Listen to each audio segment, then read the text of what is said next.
Hi welcome all. എല്ലാവർക്കും പുതിയ ഒരു സെഷനിലേക്ക് സ്വാഗതം.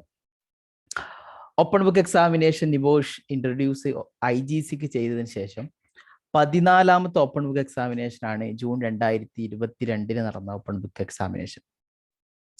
അതിന്റെ ഐഡിയൽ ആൻസർ ഡിസ്കഷൻ നടത്തലും അതുപോലെ തന്നെ നിങ്ങളുടെ ഓപ്പൺ ബുക്ക് എക്സാമിനേഷൻ നിങ്ങൾ ശ്രദ്ധിക്കാനുള്ള കുറച്ച് കാര്യങ്ങളൊക്കെ ഡിസ്കസ് ചെയ്യലുമാണ് ഈ സെഷന്റെ ഉദ്ദേശം. Hi, this is Naseek. എൻ്റെ യൂട്യൂബ് ചാനലിലാണ് നിങ്ങൾ ഈ വീഡിയോ കാണുന്നതെങ്കിൽ, ആദ്യമായിട്ടാണ് ഈ വീഡിയോ കാണുന്നതെങ്കിൽ എനിക്കുള്ള റിക്വസ്റ്റ്, ഒരുപാട് നിങ്ങൾക്ക് ഹെൽപ്ഫുൾ ആവുന്ന വീഡിയോസ് വേറെയും ഞാൻ ഷെയർ ചെയ്തിട്ടുണ്ട്. മുമ്പുള്ള നടന്ന എക്സാമിനേഷൻ്റെ ഐഡിയൽ ആൻസർ ഡിസ്കഷൻ്റെ വീഡിയോസ് ഒക്കെ ഞാൻ ഷെയർ ചെയ്തിട്ടുണ്ട് പബ്ലിക്കായിട്ട്, നിങ്ങൾക്കത് കാണാവുന്നതാണ്. അതുപോലെ തന്നെ നിങ്ങൾ ആദ്യമായിട്ടാണ് ഈ വീഡിയോ കാണുന്നതെങ്കിൽ, ഈ ചാനലിൽ ഒരു വീഡിയോ കാണുന്നതെങ്കിൽ നിങ്ങൾ സബ്സ്ക്രൈബ് ചെയ്യാനും, നിങ്ങൾക്ക് ഈ വീഡിയോ ഇഷ്ടപ്പെട്ടാൽ ലൈക്ക് ചെയ്യാനും, നിങ്ങളുടെ കമൻറ്റ് ഡൗട്ട്സ് താഴെ കമൻറ്റ് ചെയ്യാനും മറക്കരുത്. ഏതായാലും ഞാൻ ആദ്യം ഓപ്പൺ ബുക്ക് എക്സാമിനേഷൻ എഴുതാൻ പോകുന്ന ആളുകളോട് നേരത്തെയൊക്കെ ഞാൻ പറഞ്ഞിട്ടുള്ള ഒരു കാര്യം തന്നെയാണ്. നിങ്ങൾ പ്രിപ്പയർ ആകുന്നതിൻ്റെ ഫസ്റ്റ് കാര്യം എന്ന് പറയുന്നത് നിങ്ങളുടെ സ്റ്റഡി മെറ്റീരിയൽ അത് കവർ ടു കവർ വായിക്കുക എന്നുള്ളതാണ്. ഞാൻ ഓൾറെഡി നിങ്ങൾക്ക് ഷെയർ ചെയ്തിട്ടുണ്ട് ടെക്സ്റ്റ് ബുക്ക്. ആ ടെക്സ്റ്റ് ബുക്ക് 4 എലമെന്റുകളാണ് ഓപ്പൺ ബുക്ക് എക്സാമിനേഷന് ചോദിക്കുന്നത്. അതിൻ്റെ 4 എലമെന്റുകൾ ക്ലിയർ ആയിട്ട് നിങ്ങൾ വായിച്ചിരിക്കണം. അതേപോലെ തന്നെ 4 എലമെന്റുകളുടെ അണ്ടറിൽ ഒരുപാട് ലേണിംഗ് ഒബ്ജക്റ്റീവ്സുകൾ ഉണ്ട്. ഞാൻ ഓരോ ടോപ്പിക്ക് കവർ ചെയ്യുമ്പോഴും ആ ലേണിംഗ് ഒബ്ജക്റ്റീവ്സുകളെ കുറിച്ച് പറഞ്ഞിട്ടുണ്ട്. ആ എല്ലാ ലേണിംഗ് ഒബ്ജക്റ്റീവ്സുകളും നിങ്ങൾ പഠിച്ചു കഴിഞ്ഞിട്ടുണ്ട് എന്ന് ഉറപ്പാക്കുക. അത് മാത്രമല്ല, നിങ്ങൾക്ക് നേരത്തെ നടന്ന ഓപ്പൺ ബുക്ക് എക്സാമിനേഷനൊക്കെ നിങ്ങൾ പ്രിപ്പയർ ആയി, ഇനി ചോദിക്കാൻ പോകുന്ന ചോദ്യം എങ്ങനെയാണ് എന്ന് നിങ്ങൾക്ക് ക്ലിയർ ആയിട്ട് ഐഡിയ ഉണ്ട് എന്ന് ഉറപ്പുവരുത്തണം. അതിനുള്ള ഒരു പ്രിപ്പറേഷൻ, ഒരു എക്സാം ഓറിയന്റഡ് പ്രിപ്പറേഷൻ നിങ്ങൾ തയ്യാറാവണം. എന്നിട്ട് എക്സാം ക്വസ്റ്റ്യൻ പേപ്പർ നിങ്ങൾക്ക് കിട്ടുക UK ലോക്കൽ ടൈം 11 മണിക്കാണ്. ഇപ്പോഴത്തെ സാഹചര്യത്തിൽ ഹാൾ ടിക്കറ്റ് പ്രകാരം അത് UK ലോക്കൽ ടൈം 11 മണിയാണ്. UK ലോക്കൽ ടൈം 11 മണി. നിങ്ങളുടെ രാജ്യത്ത് എവിടെയാണോ, നിങ്ങൾ ഏത് രാജ്യത്താണോ അവിടുത്തെ സമയവും ക്രോസ് ചെക്ക് ചെയ്തിട്ട് ആ സമയത്ത് നിങ്ങൾ ക്വസ്റ്റ്യൻ പേപ്പറിന് തയ്യാറായി നിൽക്കണം. ക്വസ്റ്റ്യൻ പേപ്പർ ഡൗൺലോഡ് ചെയ്യുന്ന വെബ്സൈറ്റ് അഡ്രസ്സ് അത് നിങ്ങൾക്ക് നേരത്തെ നിബോഷ് മെയിൽ ചെയ്തിട്ടുള്ള വെബ്സൈറ്റ് അഡ്രസ്സാണ്. ആ വെബ്സൈറ്റ് അഡ്രസ്സ് ഇവിടെ ചിത്രത്തിൽ കാണുന്ന പോലെ learning.nibosh.org.uk എന്ന് പറഞ്ഞിട്ട് വെബ്സൈറ്റ് അഡ്രസ്സാണ്. അതിൽ നിങ്ങൾ നേരത്തെ റീസെറ്റ് ചെയ്ത പാസ്വേഡും നിങ്ങളുടെ യൂസർ ഐഡിയും വെച്ച് ലോഗിൻ ചെയ്യണം. ലോഗിൻ ചെയ്തിട്ട് ആ പ്ലാറ്റ്ഫോമിൽ നിന്ന് ക്വസ്റ്റ്യൻ പേപ്പറും ആൻസർ ടെംപ്ലേറ്റും ഡൗൺലോഡ് ചെയ്യുന്നു. ഈ ആൻസർ ടെംപ്ലേറ്റും ക്വസ്റ്റ്യൻ പേപ്പറൊക്കെ ഡൗൺലോഡ് ചെയ്യുന്നത് ഞാൻ ഓൾറെഡി വീഡിയോയിൽ കാണിച്ചിട്ടുണ്ട്. മുമ്പത്തെ വീഡിയോയിൽ നിങ്ങൾക്ക് എല്ലാവർക്കും അത് അറിയുന്നുണ്ടാവും. അത് ഡൗൺലോഡ് ചെയ്തതിന് ശേഷം പിന്നെ നിങ്ങൾ ചെയ്യാനുള്ള കാര്യം, ആ ആൻസർ ടെംപ്ലേറ്റ് നിങ്ങളുടെ നിബോഷ് പറഞ്ഞ രൂപത്തിൽ അതിനെ റീനെയിം ചെയ്യുക എന്നുള്ളതാണ്. നിബോഷ് പറഞ്ഞ രൂപം എന്ന് പറഞ്ഞാൽ അത് നിങ്ങളുടെ സർനെയിം ആദ്യം എഴുതുക, പിന്നെ ഫോർനെയിം എഴുതുക, ലേണർ നമ്പർ എഴുതുക, ലേണിംഗ് പാർട്ണർ നെയിം എഴുതുക. ഈ രൂപത്തിൽ ആ വേർഡ് ഫയൽ റീനെയിം ചെയ്യുന്നു. അത് കിട്ടിയ ഉടനെ തന്നെ ചെയ്യാം. ഡെസ്ക് ടോപ്പിൽ ഒരു ഫോൾഡർ ഉണ്ടാക്കി ആ ഫോൾഡറിന് നിങ്ങളുടെ എക്സാം എന്നാണോ ആ എക്സാം മന്തിന്റെ ഡേറ്റ് ഒക്കെ നെയിം എഴുതിയിട്ടുണ്ടെങ്കിൽ വളരെ ഈസി ആയിട്ട് കണ്ടെത്താം. എന്നിട്ട് ആ ഫോൾഡറിന്റെ ഉള്ളിൽ ഈ പറയുന്ന രൂപത്തിൽ നിങ്ങളുടെ ആൻസർ ടെംപ്ലേറ്റ് സേവ് ചെയ്യുന്നു. ശേഷം നിങ്ങൾ ക്വസ്റ്റ്യൻ പേപ്പർ വായിക്കും. ക്വസ്റ്റ്യൻ പേപ്പർ വായിക്കേണ്ടത് ഞാൻ പറഞ്ഞു 3 ടൈംസ് എങ്കിലും മിനിമം ക്വസ്റ്റ്യൻ പേപ്പർ വായിക്കണം. ആ ക്വസ്റ്റ്യൻ പേപ്പർ വായിക്കുന്ന രീതികൾ എങ്ങനെയാണോ എന്നുള്ളത് ഞാൻ ശേഷം പറഞ്ഞുതരാം.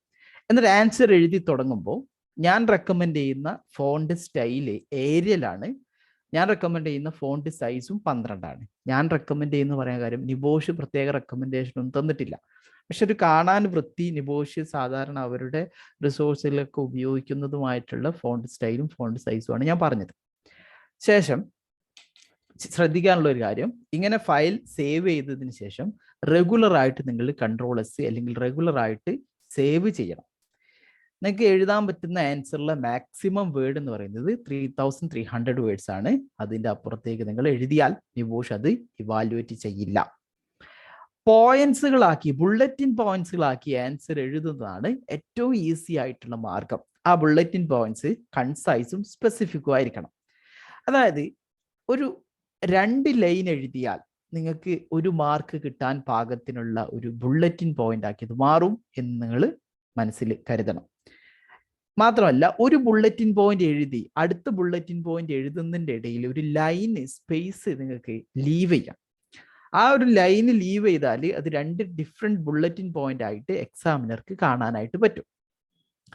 മാത്രമല്ല, ഈ ബുള്ളറ്റിൻ പോയിന്റ്സിൽ തന്നെ ചില കീവേഡ്സുകൾ നിങ്ങൾക്ക് ബോൾഡ് ആക്കി വെച്ചാൽ എക്സാമിനർക്ക് പെട്ടെന്ന് അത് കീവേഡ്സ് സ്ട്രൈക്ക് ചെയ്യും. അപ്പൊ അതിനുള്ള മാർക്ക് നിങ്ങൾക്ക് കിട്ടും.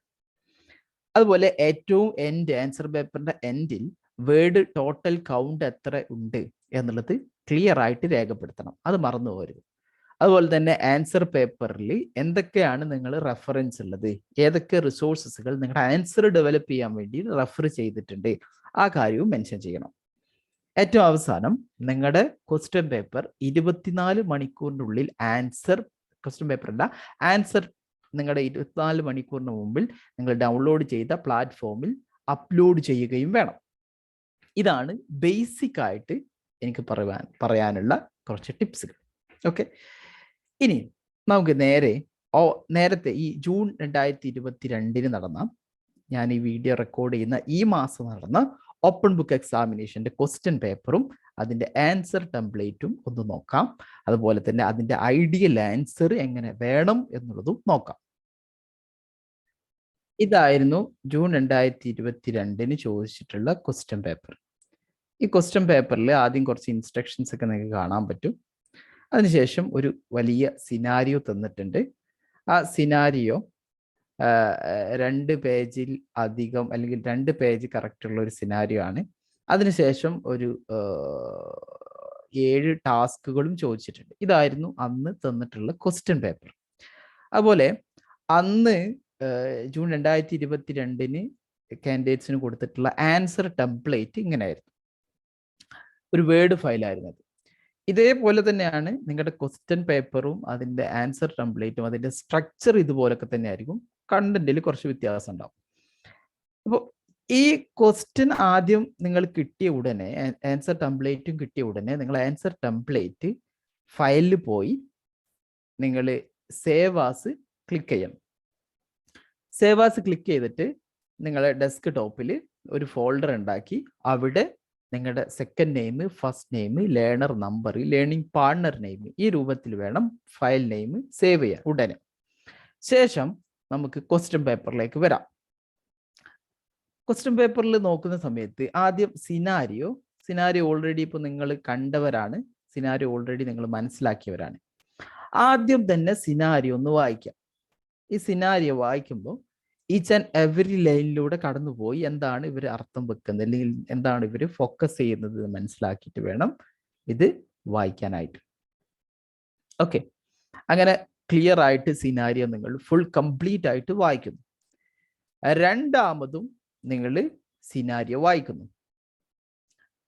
ഈ സിനാരിയോ വായിക്കുന്ന സമയത്ത് ആദ്യം വായിച്ചപ്പോൾ നിങ്ങൾക്ക് മനസ്സിലായിട്ടുണ്ടാവും, പക്ഷേ ഒന്നും കൂടി വായിക്കുമ്പോൾ വീണ്ടും ഒരുപാട് കാര്യങ്ങൾ നിങ്ങൾക്ക് വീണ്ടും മനസ്സിലാവും. നിങ്ങൾ എത്ര തവണ സിനാരിയോ വായിക്കുന്നു അത്ര തവണ നിങ്ങൾക്ക് സിനാരിയോ നിങ്ങൾ പരിചയപ്പെടും. അങ്ങനെ നിങ്ങൾ രണ്ടാമത് വായിച്ചു. രണ്ടാമത് സിനാരിയോ വായിച്ചതിന് ശേഷം വീണ്ടും നിങ്ങൾ ക്വസ്റ്റ്യനിലേക്ക് നോക്കും. ക്വസ്റ്റ്യൻ പേപ്പറിൽ, അതായത് ടാസ്കുകളിലേക്ക് നോക്കും.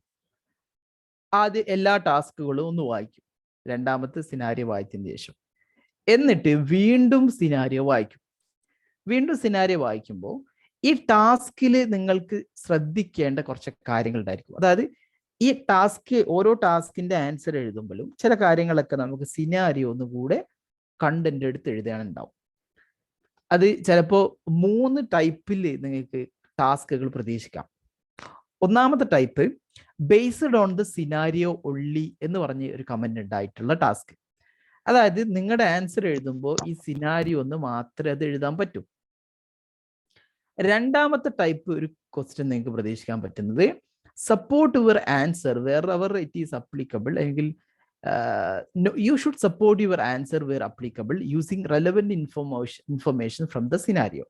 സിനാരിയോ എന്ന് നിങ്ങൾക്ക് മാക്സിമം ഇൻഫർമേഷൻ എടുത്തിട്ട് നിങ്ങളുടെ ആൻസറിനെ സപ്പോർട്ട് ചെയ്യണം.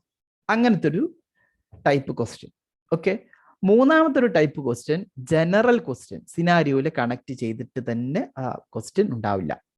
അപ്പൊ ഈ 3 ക്വസ്റ്റ്യൻസ് എഴുതുന്ന സമയത്ത് ഞാൻ ആദ്യം പറഞ്ഞ task based on the scenario only എന്നുള്ള ഒരു കമന്റ്, ഓക്കെ, ഇവിടെ ഞാൻ സ്ക്രീനിൽ ഹൈലൈറ്റ് ചെയ്ത പോലെ based on the scenario only എന്നുള്ള ഒരു കമന്റ് ഉള്ള ക്വസ്റ്റ്യൻ ആണെങ്കിൽ പിന്നെ നിങ്ങൾ സിനാരിയോയുടെ അണ്ടറിൽ, സിനാരിയോയുടെ വെളിച്ചത്തിൽ മാത്രമേ ഉത്തരം എഴുതാൻ പറ്റൂ. ഔട്ട് ഓഫ് ദി സിനാരിയോ നിങ്ങൾ എഴുതരുത്. ഔട്ട് ഓഫ് ദി സിനാരിയോ ഇനി വളരെ കണക്ട് ചെയ്യുന്ന ഒരു കാര്യം, സിനാരിയോയിൽ വളരെ കണക്ട് ചെയ്യുന്ന ഒരു കാര്യമാണെങ്കിൽ നിങ്ങൾക്ക് അവിടെ എഴുതാം. അല്ലാതെ കുറച്ച് ഒരു ഫാർ അവേ ഉള്ള ഒരു കാര്യങ്ങളൊന്നും ഈ based on the scenario only എന്നുള്ള ക്വസ്റ്റ്യൻ എഴുതരുത്.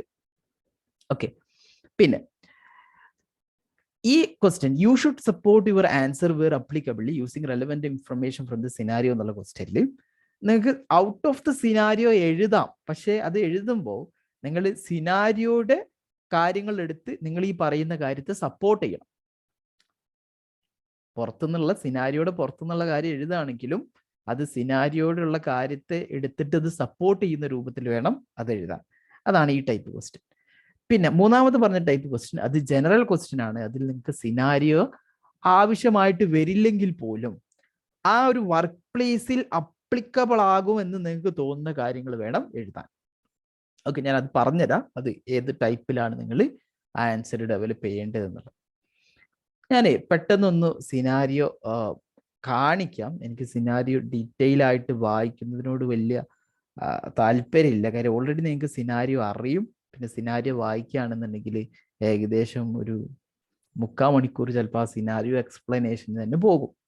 അതുകൊണ്ട് ഞാൻ നിങ്ങൾക്ക് ഇപ്പോൾ ഈ വീഡിയോ കാണുന്ന ഈ ക്വസ്റ്റ്യൻ പേപ്പർ കയ്യിലില്ലാത്തവരും ആണെങ്കിൽ അവർക്ക് വേണ്ടി ഞാൻ ഈ സ്ക്രീൻഷോട്ട് എടുക്കാൻ വേണ്ടി ഒരു അവസരം തരാം. സ്ക്രീൻഷോട്ട് എടുത്തിട്ട് നിങ്ങൾ എന്ത് ചെയ്യുക, ഈ ക്വസ്റ്റ്യൻ ശേഷം ഡീറ്റെയിൽ ആയിട്ട് വായിച്ചിട്ട് ബാക്കി ഞാൻ പറയുന്ന ആൻസർ ഡിസ്കഷനിലേക്കൊക്കെ വന്നാൽ മതി. ക്വസ്റ്റ്യൻ അറിയാതെ ആൻസർ ഡിസ്കഷൻ കണ്ടിട്ട് ഒരു കാര്യവും ഇല്ല. ഓക്കെ, ഒരു സയന്റിഫിക് റിസർച്ച് ഓർഗനൈസേഷനെ കുറിച്ചുള്ള ഒരു സിനാരിയോ ആയിരുന്നു. 150 പീപ്പിൾ വർക്ക് ചെയ്യുന്ന ആ സിനാരിയോയിൽ ഒരുപാട് കാര്യങ്ങൾ ഇങ്ങനെ പറഞ്ഞിട്ടുണ്ട്. സിനാരിയോ ഞാനിപ്പോൾ എക്സ്പ്ലെയിൻ ചെയ്യുന്നില്ല. സോ സിനാരിയോയിൽ ഒരു വർക്ക് നടക്കുന്നതിനെ കുറിച്ച് പറയുന്നുണ്ടായിരുന്നു. സിനാരിയോയിൽ നിങ്ങളുടെ ഡ്യൂട്ടി എന്താണ്, നിങ്ങൾ NEBOSH diploma for occupational health and safety management professionals എന്ന് പറഞ്ഞിട്ടുള്ള ഒരു കോഴ്സ് കംപ്ലീറ്റ് അല്ലെങ്കിൽ കറന്റ്ലി സ്റ്റഡി ചെയ്യുന്ന ഒരാളാണ് എന്നുള്ളത് അറിയിക്കുന്നുണ്ട്. അതുപോലെ തന്നെ ഒരു റിനോവേഷൻ വർക്കിനെ കുറിച്ച് പറയുന്നു. ആ റിനോവേഷൻ വർക്കിൽ ഒരു എക്സ്റ്റേണൽ കോൺട്രാക്ടറെ സെലക്ട് ചെയ്യുന്ന കാര്യത്തെക്കുറിച്ച് പറയുന്നുണ്ട്. അതുപോലെ കമ്പനി ആ ഹെൽത്ത് ആൻഡ് സേഫ്റ്റി, അവിടുത്തെ വർക്കേഴ്സിന്റെ ഹെൽത്ത് ആൻഡ് സേഫ്റ്റിക്ക് എടുക്കുന്ന ഒരു ഇമ്പോർട്ടൻസ് അല്ലെങ്കിൽ എത്രത്തോളം ഹെൽത്ത് ആൻഡ് സേഫ്റ്റിയെ അവർ പരിഗണിക്കുന്നുണ്ട്, എത്ര കമ്മിറ്റ്മെന്റ്, എത്ര പ്രിയോറിറ്റി ഇവർ കൊടുക്കുന്നുണ്ട്, ഇതിനെക്കുറിച്ചൊക്കെ ഈ സിനാരിയോയിൽ പറയുന്നുണ്ട്. ഓക്കെ, അങ്ങനെ സിനാരിയോ ഇങ്ങനെ എക്സ്പ്ലെയിൻ ചെയ്തതിന് ശേഷം നിങ്ങൾ ടാസ്കിലേക്ക് പോകും. ഓക്കെ, സിനാരിയോ വായിച്ചതിന് ശേഷം ടാസ്കിലേക്ക്. സിനാരിയോ വായിക്കുമ്പോൾ തേർഡ് ടൈം വായിക്കുമ്പോൾ ഞാൻ പറഞ്ഞു നിങ്ങൾക്ക് ഹൈലൈറ്റ് ചെയ്യാനുണ്ടെങ്കിൽ അത് ഹൈലൈറ്റ് ചെയ്ത് വെക്കുന്നതാണ് എന്തുകൊണ്ടും നല്ലത്. ഹൈലൈറ്റ് ചെയ്യുന്നത് ഇപ്പോൾ സയന്റിഫിക് റിസർച്ച് ഓർഗനൈസേഷൻ, അത് നമുക്ക് വീണ്ടും ഉപയോഗിക്കാനുള്ളൊരു ടേമാണ്, അല്ലെങ്കിൽ നമുക്ക് വീണ്ടും അത് ആൻസറിൽ ഉപയോഗിക്കേണ്ടി വരും. അതുപോലെ തന്നെ 150 പീപ്പിളാണ് അവിടെ ഉള്ളത്, അത് നമുക്ക് ഉപയോഗിക്കാൻ വേണ്ടിയിട്ടുള്ളൊരു കീവേഡാണ്. ഇങ്ങനത്തെ ഹൈലൈറ്റ് ചെയ്യേണ്ട കീവേഡ്സുകളൊക്കെ ഹൈലൈറ്റ് ചെയ്ത് വെക്കുക. അത് നമുക്ക് ആൻസറിൽ പല ഭാഗത്തും ഉപയോഗിക്കേണ്ടി വരും. ഏതായാലും നമ്മളെ ടാസ്കിലേക്ക് വരുന്ന സമയത്ത് ഒന്നാമത്തെ task selecting and managing contractors. Comment on the scientific research organisation's approach to selecting contractors for the refurbishment work. ഈ റീഫർബിഷ്മെന്റ് വർക്കിന് വേണ്ടിയിട്ട് ഈ കോൺട്രാക്ടറെ സെലക്ട് ചെയ്യുമ്പോൾ ആ സെലക്ട് ചെയ്തിട്ടുണ്ട് കമ്പനി, ആ സെലക്ട് ചെയ്ത സെലക്ഷനെ കുറിച്ച് കമന്റ് ചെയ്യാനാണ് ചോദ്യം. കമന്റ് ചെയ്യുക എന്ന് പറയുമ്പോൾ നിങ്ങൾക്ക് ആ കമ്പനി, നമ്മുടെ ഈ റിസർച്ച് ഓർഗനൈസേഷൻ ഈ സെലക്ഷനിൽ കോൺട്രാക്ടർ സെലക്ട് ചെയ്യുമ്പോൾ ചെയ്ത നല്ല കാര്യങ്ങളും സെലക്ഷനിൽ പാളിപ്പോയിട്ടുള്ള കാര്യങ്ങളും, അല്ലെങ്കിൽ സെലക്ഷൻ ചെയ്യുമ്പോൾ എന്തൊക്കെ ചെയ്യണമായിരുന്നു അതിവിടെ ചെയ്തിട്ടില്ല, ഈ രൂപത്തിൽ, അല്ലെങ്കിൽ ലൈക്ക് സെലക്ഷനിൽ ഇത്ര പ്രശ്നങ്ങൾ പറ്റിയിട്ടുണ്ട്, ഈ രൂപത്തിൽ എല്ലാ രൂപത്തിലും നിങ്ങൾക്ക് കമന്റ് ചെയ്യാൻ പറ്റും. 20 മാർക്കിനാണ് ചോദ്യം. ഞാൻ പറഞ്ഞു ബുള്ളറ്റിൻ പോയിന്റ്സ് ആക്കി എഴുതുമ്പോൾ ഒരു 22-23 ബുള്ളറ്റിൻ പോയിന്റ്സുകൾ എഴുതുന്നതാണ് എന്തുകൊണ്ടും നല്ലത്. ഞാൻ സിനാരിയോയില് ഒരുപാട് കാര്യങ്ങൾ ഈ തേർഡ് പാർട്ടിക്ക് കൊടുക്കുന്ന അല്ലെങ്കിൽ ഈ കോൺട്രാക്ടറിന് കൊടുക്കുന്ന കാര്യങ്ങൾ പറയുന്നുണ്ട്. ഇവിടെ ഞാൻ ഹൈലൈറ്റ് ചെയ്തിട്ടുള്ള പാരഗ്രാഫിൽ ഒരുപാട് കാര്യങ്ങൾ ഈ തേർഡ് പാർട്ടി കോൺട്രാക്ടിന് കൊടുക്കുന്നതിനെ കുറിച്ച് കമന്റ് പറയുന്നുണ്ട്. അപ്പൊ ഇത് വായിക്കാം. ഇപ്പൊ ഇത് നിങ്ങൾ ഓൾറെഡി ഹൈലൈറ്റ് ചെയ്തിട്ടുണ്ടാകും നിങ്ങൾ സിനാരിയോ വായിക്കുന്ന സമയത്ത്. എന്നിട്ട് എന്ത് ചെയ്യും, ഈ ഭാഗത്തു നിന്ന് കാര്യങ്ങൾ നോക്കിയിട്ട് നിങ്ങൾ വീണ്ടും ആ ഭാഗം വായിച്ചിട്ട് എന്തൊക്കെയാണ് സെലക്ഷൻ ഓഫ് ദ കോൺട്രാക്ടർക്ക് ചെയ്യുന്ന സമയത്ത്, സെലക്ഷൻ ഓഫ് ദ കോൺട്രാക്ടർ ചെയ്യുന്ന സമയത്ത് കമ്പനിക്ക് വന്ന പാകപ്പിഴവുകൾ അല്ലെങ്കിൽ കമ്പനിയുടെ നല്ല അപ്രോച്ച് എന്തൊക്കെയാണ് എന്നുള്ളതിനെ കുറിച്ച് കമന്റ് ചെയ്യണം. നിങ്ങൾ പറ, ഈ കമ്പനി സെലക്ഷൻ നടത്തിയ സമയത്ത്, കോൺട്രാക്ടർ സെലക്ഷൻ നടത്തിയ സമയത്ത് നല്ല അപ്രോച്ച് ആണോ എടുത്തിട്ടുള്ളത്? What's your comment?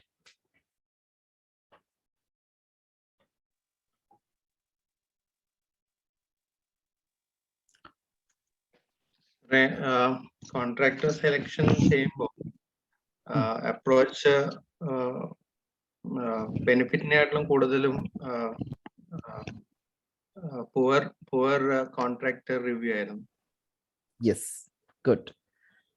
അത് ഒരു കാര്യമുണ്ട്, you should support your answer where applicable using relevant information from the scenario. എന്തുകൊണ്ടാണ് നിങ്ങൾ പുവർ ആണ് എന്ന് പറയാനുള്ള കാര്യം? സർ, അത് കോൺട്രാക്ടിനെ സെലക്ട് ചെയ്തത് ഓൺ എ ഫ്രണ്ട്ലി ബേസിസ് ആണ്. ബിക്കോസ് സിഇഒയുടെ ഫ്രണ്ട് ആണ് എന്നുള്ള ഒരു കൺസിഡറേഷനിൽ കോൺട്രാക്ട് അലോട്ട് ചെയ്യുക ചെയ്തത്. യെസ്, അത് സിനാരിയോയിൽ പറയുന്നുണ്ട്. A friend of the CEO is A director of an organisation experienced in refurbish and fitting out buildings four educational and laboratory use. അപ്പോൾ ഈ കമ്പനിയുടെ ഡയറക്ടർ, അതായത് തേർഡ് പാർട്ടിയുടെ ഡയറക്ടർ, അത് സിഇഒയുടെ ഫ്രണ്ടാണ്. ആ ഒരു കൺസേൺ അല്ലെങ്കിൽ ആ ഒരു കാര്യം ഈ കോൺട്രാക്ടറെ സെലക്ട് ചെയ്യുന്നതിൽ വളരെയധികം ഇൻഫ്ലുവൻസ് ചെയ്തിട്ടുണ്ട്. അതൊരു നെഗറ്റീവ് അപ്രോച്ചാണ്, ഒരു ബാഡ് അപ്രോച്ചാണ്, ഗുഡ് അപ്രോച്ച് അല്ല അത്. അതുകൊണ്ട് തന്നെ കമ്പനി ചില കാര്യങ്ങളൊക്കെ സെലക്ഷൻ പ്രൊസീജിയറിൽ പരിഗണിച്ചിട്ടുണ്ടെങ്കിലും പലതും പരിഗണിച്ചിട്ടില്ല. എന്തൊക്കെയാണ് നല്ലത് പരിഗണിച്ചിട്ടുള്ളത്, എന്തൊക്കെയാണ് പരിഗണിക്കാത്തത്? നിങ്ങൾ പറ.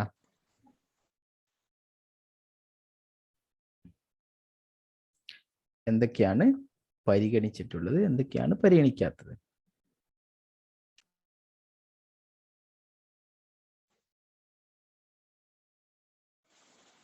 ഞാൻ സിനാരിയോ എക്സ്പ്ലെയിൻ ചെയ്യണോ? സിനാരിയോ നിങ്ങൾക്ക് ഓൾറെഡി അറിയും. കമ്പനിയുടെ കോൺട്രാക്ടിങ് കമ്പനിയുടെ ഡോക്യുമെന്റേഷൻ റിവ്യൂ ചെയ്യുമ്പോൾ അവർക്ക് ISO സർട്ടിഫൈഡ് ആണെന്നുള്ളൊരു കൺസിഡറേഷൻ ഉണ്ട്. പിന്നെ അവരുടെ ദാറ്റ് മീൻസ് അവരുടെ health and safety standards up to the mark ആണെന്നുള്ളൊരു കൺസിഡറേഷൻ അവിടെ വരുന്നുണ്ട്. ബിക്കോസ് അവരുടെ ISO സർട്ടിഫിക്കേഷൻ ഉള്ള കാരണം. യെസ്, അതായത് കമ്പനി സെലക്ട് ചെയ്ത സമയത്ത് ഈ ഫ്രണ്ട് ഇവരെ കൺവിൻസ് ചെയ്യുന്ന സമയത്ത് പറഞ്ഞിട്ടുണ്ട് ഇവർക്ക് റീസെന്റ് ആയിട്ട് occupational health and safety management system certificate കിട്ടിയിട്ടുണ്ട് എന്നുള്ളത്. അപ്പോൾ occupational health and safety management system certificate ഉള്ള ഒരു കമ്പനിയാണ് ഈ കമ്പനി. അത് മിക്കവാറും ISO 45001 ആയിരിക്കാമെന്ന് നമുക്ക് അനുമാനിക്കാം. അപ്പോൾ ആ സമയത്ത് ഈ കമ്പനി ഒരുപാട് റിവ്യൂവിന് അണ്ടർഗോൺ ചെയ്തിട്ടാണ് ഈ മാനേജ്മെന്റ് സിസ്റ്റം സർട്ടിഫിക്കറ്റ് കിട്ടിയത്. ആ എക്സ്റ്റെൻസീവ് അസസ്മെന്റ് നടത്തിയിട്ടുണ്ട്. അതിൽ പോളിസീസ്, അവരുടെ പ്രൊസീജിയേഴ്സ്, അവരുടെ റിസ്ക് അസസ്മെന്റ് ഇതെല്ലാം ചെക്ക് ചെയ്തിട്ടാണ് ഇവർക്ക് ഈ സർട്ടിഫിക്കറ്റ് ഇഷ്യൂ ചെയ്തിട്ടുള്ളത്, സർട്ടിഫിക്കേഷൻ ബോർഡ്. അപ്പൊ അങ്ങനത്തെ കാര്യങ്ങളൊക്കെ ആ കമ്പനിക്ക് ഉണ്ട് എന്നുള്ളതും, അതുപോലെ തന്നെ എക്സ്പീരിയൻസ്ഡ് ആയിട്ടുള്ള കമ്പനിയാണ് എന്നുള്ളതും ഒക്കെ ഓക്കെയാണ്. പക്ഷെ അതേസമയം നമുക്ക് ഒന്നാമത്തെ എലമെന്റിൽ നമ്മൾ 4ാമത്തെ ലേണിംഗ് ഒബ്ജക്റ്റീവിന്റെ അണ്ടറിൽ ഡിസ്കസ് ചെയ്തിട്ടുള്ള ഒരുപാട് സെലക്ഷൻ ക്രൈറ്റീരിയ ഉണ്ട്. ഒരു കോൺട്രാക്ടർ സെലക്ട് ചെയ്യുന്ന സമയത്ത് നിർബന്ധമായിട്ടും പരിഗണിക്കേണ്ട ഒരുപാട് പോയിന്റ്സുകളുണ്ട്. അതൊന്നും ഇവിടെ പരിഗണിച്ചിട്ടില്ല.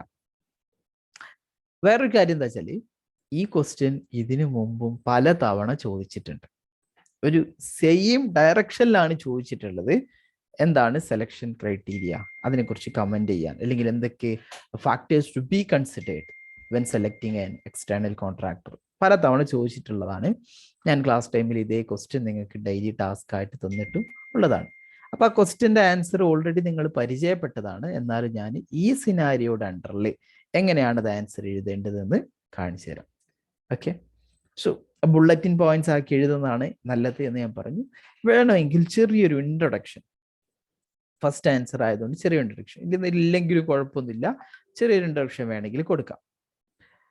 It is very relevant for an organization to evaluate the competency of a contractor before they are invited into.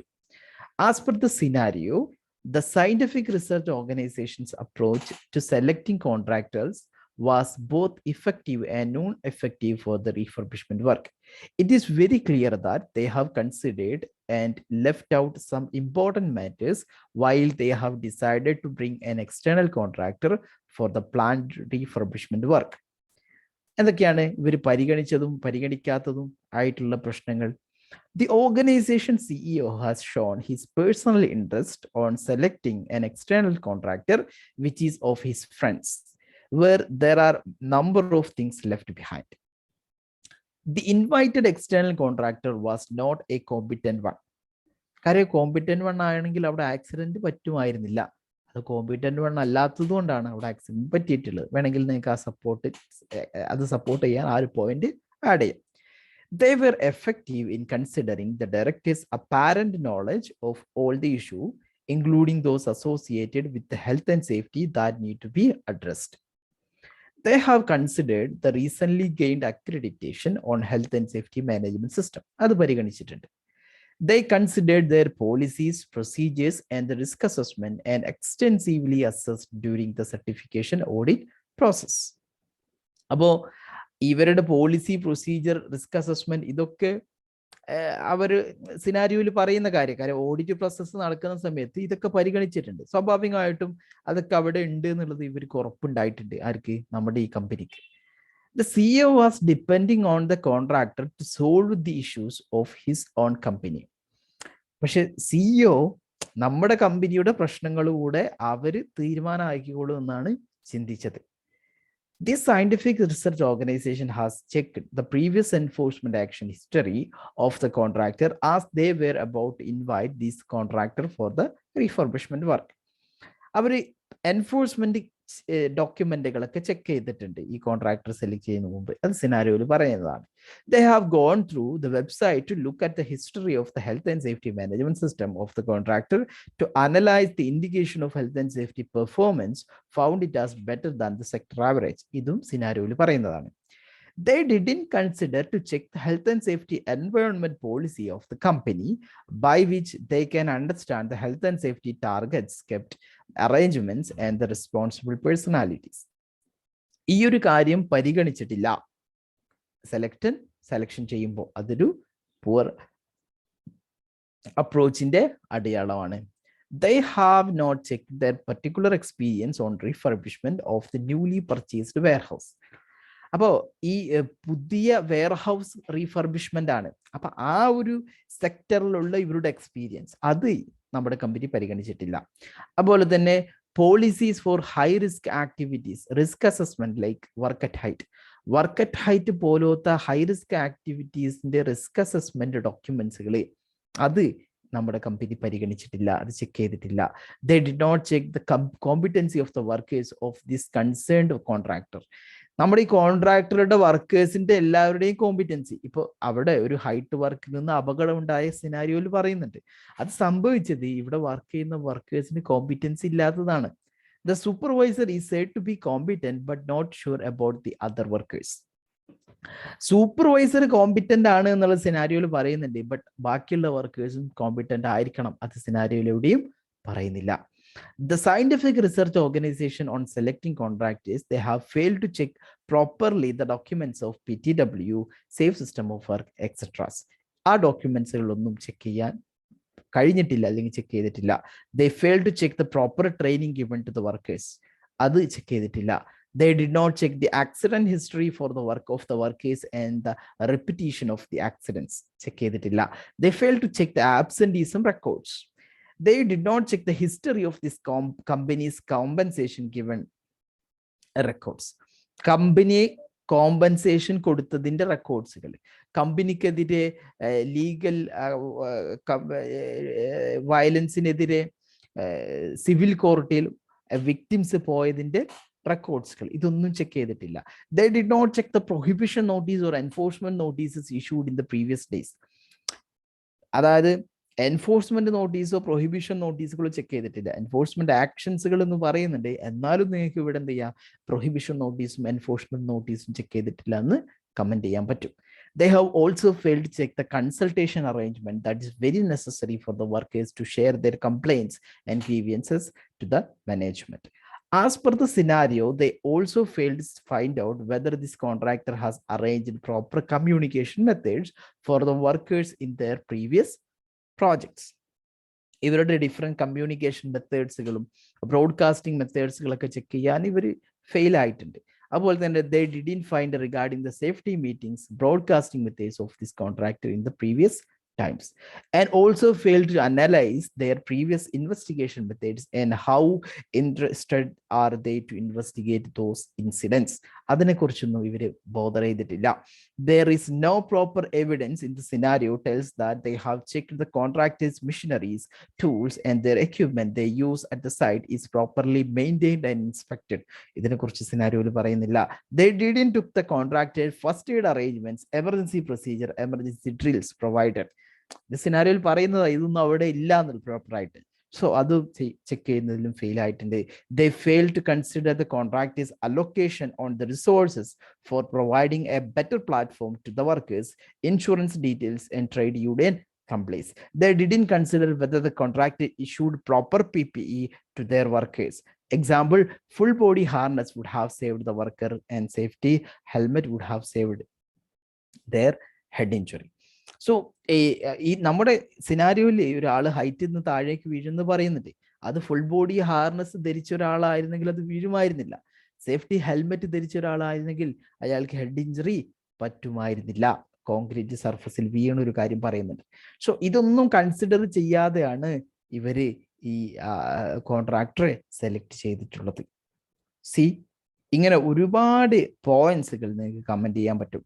ഈ പോയിന്റ് എഴുതുമ്പോൾ 20 മാർക്കിനാണ്. അപ്പോൾ 1 2 3 4 5 6 7 8 9 10 11 12 13 14 15 16 17 18 19 20 21 22 24 25 പോയിന്റ്സ് ഉണ്ട്, അല്ലെങ്കിൽ മോർ ദാൻ ദാറ്റ്. നിങ്ങൾ മാക്സിമം ബുള്ളറ്റിൻ പോയിന്റ്സുകൾ, എല്ലാ ബുള്ളറ്റിൻ പോയിന്റ്സുകളും കൺസൈസ് ആയിരിക്കണം. അതുപോലെ തന്നെ അതൊരു മാർക്ക് ഡ്രോ ചെയ്യാൻ പാകത്തിനുള്ള ബുള്ളറ്റിൻ പോയിന്റ്സ് അയക്കണം. ആ രൂപത്തിൽ നിങ്ങൾക്ക് എന്ത് ചെയ്യാം, മാക്സിമം ബുള്ളറ്റിൻ പോയിന്റ്സുകൾ എഴുതുക. ഓക്കെ, അതാണ് കൂടുതൽ മാർക്ക് കിട്ടാനുള്ള ഏറ്റവും നല്ല വഴി. ഇനി ആ ക്വസ്റ്റ്യൻ നിങ്ങൾ അങ്ങനെ ആൻസർ ചെയ്തു. ഇനി രണ്ടാമത്തെ ക്വസ്റ്റ്യനിലേക്ക് പോവുകയാണെങ്കിൽ, രണ്ടാമത്തെ task health and safety management സിസ്റ്റത്തില് effective health and safety management requires good leadership. Comment on the current health and safety leadership in the scientific research organization.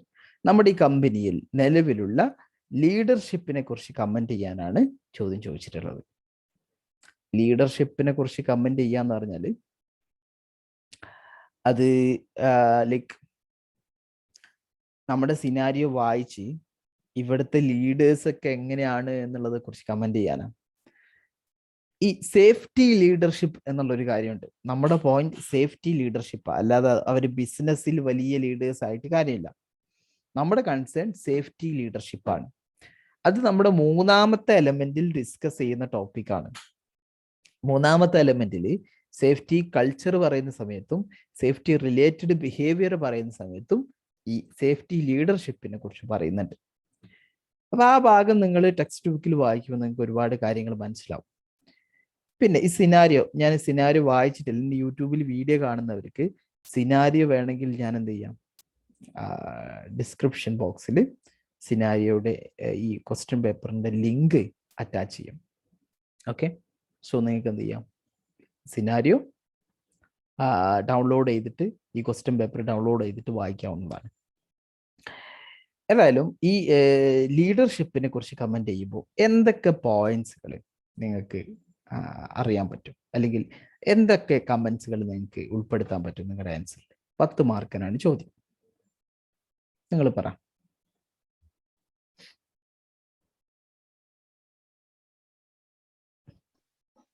Lack of management commitment to safety. Yes, മാനേജ്മെന്റിന്റെ commitment അല്ലെങ്കിൽ ലീഡേഴ്സിന്റെ കമ്മിറ്റ്മെന്റിന്റെ ലാക്ക് അത് വളരെയധികം ഇവിടെ കാണാൻ പറ്റുന്നതാണ്. എങ്ങനെയാണ് ലാക്ക് നിങ്ങൾക്ക് ഫീൽ ചെയ്തത്? ആ പോയിന്റിനെ സപ്പോർട്ട് ചെയ്യുന്ന എന്തെങ്കിലും കാര്യം സിനാരിയോ എന്ന് പറയാൻ പറ്റുമോ?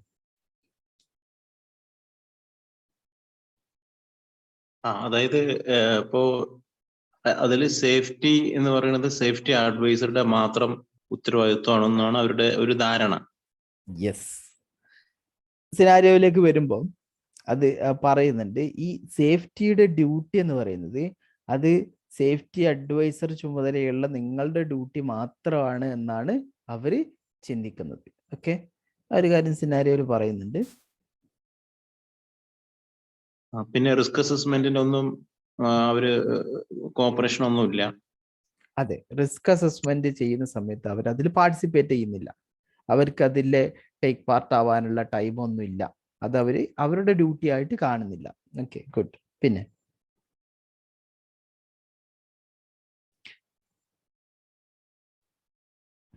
ഞാൻ സിനാരിയോയിൽ ഹൈലൈറ്റ് ചെയ്ത ഭാഗങ്ങൾ ആ കാര്യങ്ങളാണ് പറയുന്നത്. പിന്നെ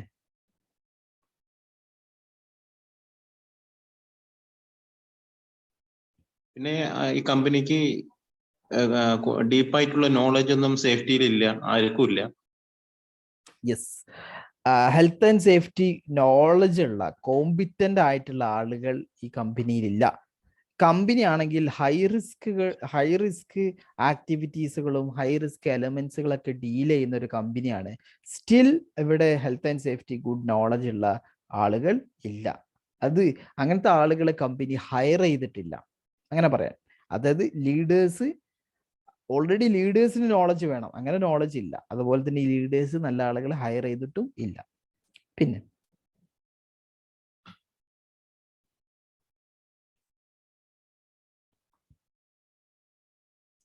വേറെ എന്തൊക്കെ പോയിന്റ്സുകൾ? പിന്നെ പ്രോപ്പറായിട്ട് ട്രെയിനിങ്ങോ മോക്കപ്പ് ഡ്രില്ലോ അങ്ങനെ കാര്യങ്ങളൊന്നും ഇല്ല. സേഫ്റ്റി അഡ്വൈസർ ഒരു വലിയ കോമ്പിറ്റന്റ് അല്ല. യെസ്, ഒരു ട്രെയിനിങ് അത് വളരെ ഡീറ്റെയിൽ ആയിട്ട് കൊടുക്കുന്നില്ല. അതുപോലെ തന്നെ മോക്ക് ഡ്രില്ലുകളോ എമർജൻസി പ്രൊസീജിയർ അറേഞ്ച്മെന്റ്സുകളോ ഇതിലൊന്നും ഡയറക്റ്റ്ലി ഇൻവോൾവ് ആകുന്നതോ ലീഡേഴ്സ് ചെയ്യുന്നില്ല. ലീഡേഴ്സ് അവരുടെ ഇൻപുട്ട്, അവരുടെ നോളജ് ഈ സേഫ്റ്റി അഡ്വൈസർക്ക് കൊടുക്കാൻ പറയുന്ന സമയത്ത് ആ ഒരു ഇൻപുട്ട് പോലും കൊടുക്കാൻ ഈ ലീഡേഴ്സ് തയ്യാറാവുന്നില്ല. അവർ കൂടുതൽ കൺസേൺ ആവുന്നത് റിസർച്ച് പ്രോഗ്രാംസിലും ഈ കമ്പനിയുടെ ബാക്കിയുള്ള ഡെവലപ്മെന്റിലാണ്, അല്ലാതെ വർക്കേഴ്സിന്റെ ഹെൽത്ത് ആൻഡ് സേഫ്റ്റിയിലല്ല. അവരതൊരു ഇൻകൺവീനിയൻസ്, എന്താ പറയുക, നെസസറി ഇൻകൺവീനിയൻസ് ആയിട്ടാണ് ഈ ഹെൽത്ത് ആൻഡ് സേഫ്റ്റി ഇവർ പരിഗണിക്കുന്നത്. അതല്ലാതെ ഇതൊരു പ്രൊഡക്റ്റീവായിട്ടുള്ള അല്ലെങ്കിൽ പ്രൊഡക്ഷൻ കൂട്ടാനുള്ള ഒരു കൺസേൺ ആണ് എന്നുള്ളത് അവർ തിരിച്ചറിയുന്നില്ല, അത് അവർ പരിഗണിക്കുന്നില്ല. ഓക്കെ, പിന്നെ റെക്കോർഡ് മെയിൻ്റെനൻസ് ഒന്നും തീരെയില്ല. റെക്കോർഡ്സുകളൊന്നും ഇവർ മെയിൻറ്റെയിൻ ചെയ്യുന്നില്ല. ഹെൽത്ത് ആൻഡ് സേഫ്റ്റി റെക്കോർഡ്സുകളൊന്നും മെയിൻറ്റെയിൻ ചെയ്യുന്നില്ല. പിന്നെ ഒരുപാട് പോയിന്റ്സുകൾ നമുക്ക് പറയാൻ പറ്റും. ഈ പോയിന്റ്സുകളൊക്കെ വീണ്ടും നമുക്ക് ബുള്ളറ്റിൻ പോയിന്റ്സുകളാക്കി എഴുതാം. ഈ ബുള്ളറ്റിൻ പോയിന്റ്, നേരത്തെ ബുള്ളറ്റിൻ പോയിന്റ് എഴുതിയപ്പോൾ നിങ്ങൾ കണ്ടിട്ടുണ്ടാവും, ചില പോയിന്റുകളൊക്കെ എന്ത് ചെയ്തിട്ടുണ്ട്, ഹൈലൈറ്റ് ചെയ്തിട്ടുണ്ട്, അതായത് ബോൾഡ് ആക്കിയിട്ടുണ്ട്. മാത്രമല്ല ഒരു ബുള്ളറ്റിൻ പോയിന്റ് എഴുതി ശേഷം ഒരു ലൈന് ലീവ് ചെയ്തതിന് ശേഷമാണ് അടുത്ത ബുള്ളറ്റിൻ പോയിന്റ് എഴുതിയിട്ടുള്ളത്. ഈ രൂപത്തിൽ തന്നെ നിങ്ങൾ എഴുതാൻ ശ്രദ്ധിക്കണം. ഏതായാലും ലീഡേഴ്സിന്റെ കേസ് നോക്കുക. Leadership plays a vital role for the effective management system of an organization. This exist as the backbone of the organization. In fact, based on the scenario, we can identify the following comments on the current health and safety leadership in the scientific research organization. 1. Poor health and safety leadership. Even though the chief executive officer has 10 years of experience and has kept a good management structure in this organization, it is very clear that he has a very poor leadership in the health and safety management system. They do not promote health and safety activities to the workers. ഒരു safety leader ആണെങ്കിൽ അത് health and safety activities ഒക്കെ promote ചെയ്യും. But here our leaders അല്ലെങ്കിൽ ഈ കമ്പനിയുടെ leaders ഇതൊന്നും promote ചെയ്യുന്നില്ല. The leaders attitude towards health and safety is poor. അപ്പൊ ആറ്റിറ്റ്യൂഡ് എന്താണ്? പുവർ ആണ്. Because it is considered A necessary inconvenience. The commitment is very poor. They see that the health and safety responsibility is only mine, not of everyone. അതായത് നിങ്ങൾ എന്ന് പറയാൻ കാര്യം എന്താ? ഇത് നിങ്ങളാണ് ആൻസർ എഴുതുന്നത്. ഓക്കെ, സേഫ്റ്റി അഡ്വൈസർ ചുമതലയുള്ള നിങ്ങളാണ് ഇതിന് ആൻസർ എഴുതുന്നത്. അപ്പൊ നിങ്ങളുടെ ഡ്യൂട്ടിയാണ് ഇത്, അല്ലാതെ ബാക്കിയുള്ളവരുടെ എല്ലാവരുടെയും അല്ല എന്നാണ് മാനേജ്മെന്റ് കരുതുന്നത്. Leader does not allocate enough resources for the health and safety management system implementing, അല്ലെങ്കിൽ health and safety management system run ചെയ്യാൻ പാകത്തിനുള്ള റിസോഴ്സ് ഒന്നും കൊടുക്കുന്നില്ല. They plan to expand, but they did not develop competent and well detailed system for health and safety with a competent safety personnel. Competent ആയിട്ടുള്ള safety പേഴ്സണലിനെ കൊടുക്കുന്നില്ല. അവരുടെ അറേഞ്ച്മെന്റ്സും ഒക്കെ കൂട്ടാനും അവരുടെ ബിസിനസ് ഡെവലപ്പ് ചെയ്യാനൊക്കെ പ്ലാൻ ചെയ്തിട്ടുണ്ട്. പക്ഷെ അതിനുള്ള സേഫ്റ്റി പീപ്പിളിനെ അവര് പ്രൊവൈഡ് അല്ലെങ്കിൽ അതിന് ഹയർ ചെയ്യുന്നില്ല. They prioritize research activities rather than the health and safety of the workers. Focus is on business expansion and research development.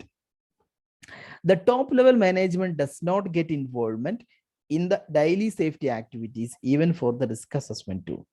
The leaders are the models. They should have good knowledge on the health and safety management system, but it is lacked here. The CEO thinks that their company's safety issues will be solved by the external contractor invited for the refurbishment work. It is a sign of poor leader. One of the positive points to be noted is that when I informed about acquiring knowledge by doing NEBOSH diploma, director eventually agreed. ആ കാര്യം convince ചെയ്യാൻ സമയത്ത് അവരെ സമ്മതിച്ചു അല്ലെ, നിങ്ങളോട് നിബോഷ് diploma ചെയ്യാൻ continue ചെയ്യാൻ നിങ്ങളെ ഡയറക്ടർ സമ്മതിച്ചു എന്നുള്ളത് പോസിറ്റീവ് ആയിട്ടുള്ള കാര്യമാണ്. അതും നിങ്ങൾക്ക് കമന്റ് ചെയ്യാം. കാര്യം comment on the effectiveness of leadership എന്നാണ് ചോദിച്ചത്. അതുപോലെ തന്നെ a good leader should have appointed a competent team to carry out a task. When an accident occurred in this organization, the attitude towards such an accident was very poor from the management. A systematic execution of PTW system is not executed in this organization.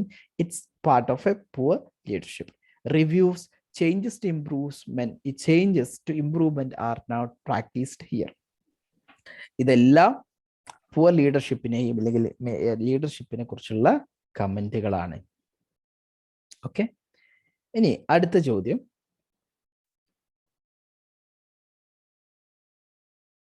Influencing health and safety culture. ചോദ്യം, what appear to be the negative indicators of health and safety culture in the scientific research organisation? Scientific research ഓർഗനൈസേഷനിലെ negative culture indicators ആണ് ചോദിച്ചത്. Note ഉണ്ട് ഇവിടെ. You should support your answer where applicable using relevant information from the scenario. ഒരുപാട് തവണ ചോദിച്ചിട്ടുള്ളതാണ്, ഒരുപാട് തവണ ഞാൻ ഡിസ്കസ് ചെയ്തിട്ടുള്ള പോയിന്റുമാണ്. നിങ്ങൾ സിനാരിയോ വായിക്കുന്ന സമയത്ത് ഒരുപാട് നെഗറ്റീവ് പോയിന്റ്സുകൾ നിങ്ങൾക്ക് കാണാനായിട്ട് പറ്റും. ഓക്കെ, എന്തൊക്കെയാണ് നെഗറ്റീവ് പോയിന്റ്സുകൾ അല്ലെങ്കിൽ negative safety culture indicators?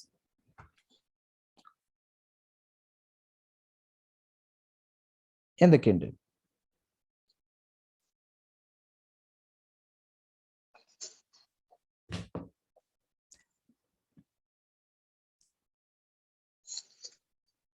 Strong lack of safety leadership from management.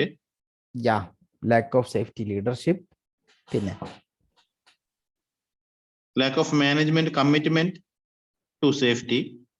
Yeah, poor commitment towards health and safety by the management. Good. പിന്നെ health and safety receiving lower priority than other business issues. Research പ്രോഗ്രാമിനൊക്കെയാണ് കൂടുതൽ priority കൊടുക്കുന്നത്. Getting low priority. Very good, negative culture indicator ആണ്. പിന്നെ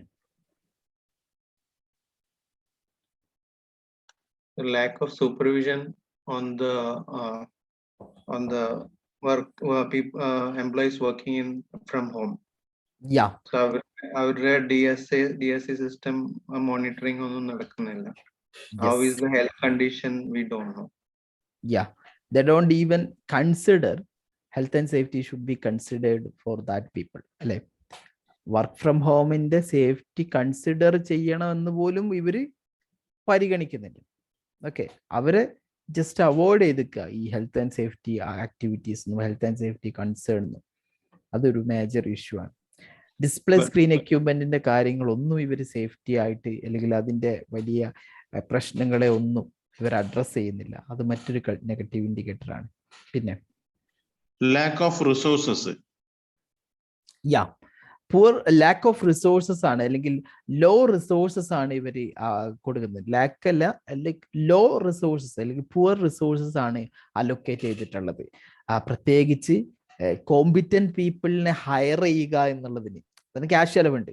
അത് cash ചെലവാക്കാത്തത് കൊണ്ടാണ് competent പീപ്പിളിനെ hire ചെയ്യാത്തത്. ബാക്കി arrangements, health and safety activities നടത്തുന്നതിന് റിസോഴ്സസ് ഇവർ കൊടുക്കുന്നില്ല. അത് നെഗറ്റീവ് കൾച്ചർ ഇൻഡിക്കേറ്റർ ആണ്. പിന്നെ worker consultation is very poor. Yeah, worker കൺസൾട്ടേഷന്റെ കുറവ്, അത് വർക്കേഴ്സിന് അവരുടെ ഇഷ്യൂസും അവരുടെ കൺസേൺ ഒന്നും പറയാനുള്ള ഒരു പ്ലാറ്റ്ഫോം ഇല്ല. ഓക്കെ, ഒരു ഹെൽത്ത് ആൻഡ് സേഫ്റ്റി റെപ്രസെൻറ്റേറ്റീവിനൊന്നും അപ്പോയിന്റ് 150 എംപ്ലോയീസ് ഉണ്ട് എന്ന് പറഞ്ഞു. അപ്പോൾ എന്തായാലും അവിടെ ഒരു ഹെൽത്ത് ആൻഡ് സേഫ്റ്റി റെപ്രസെൻറ്റേറ്റീവ്സിന്റെ ആവശ്യമുണ്ട്. അത് ഇവിടെ കൺസിഡർ ചെയ്യുന്നില്ല. പിന്നെ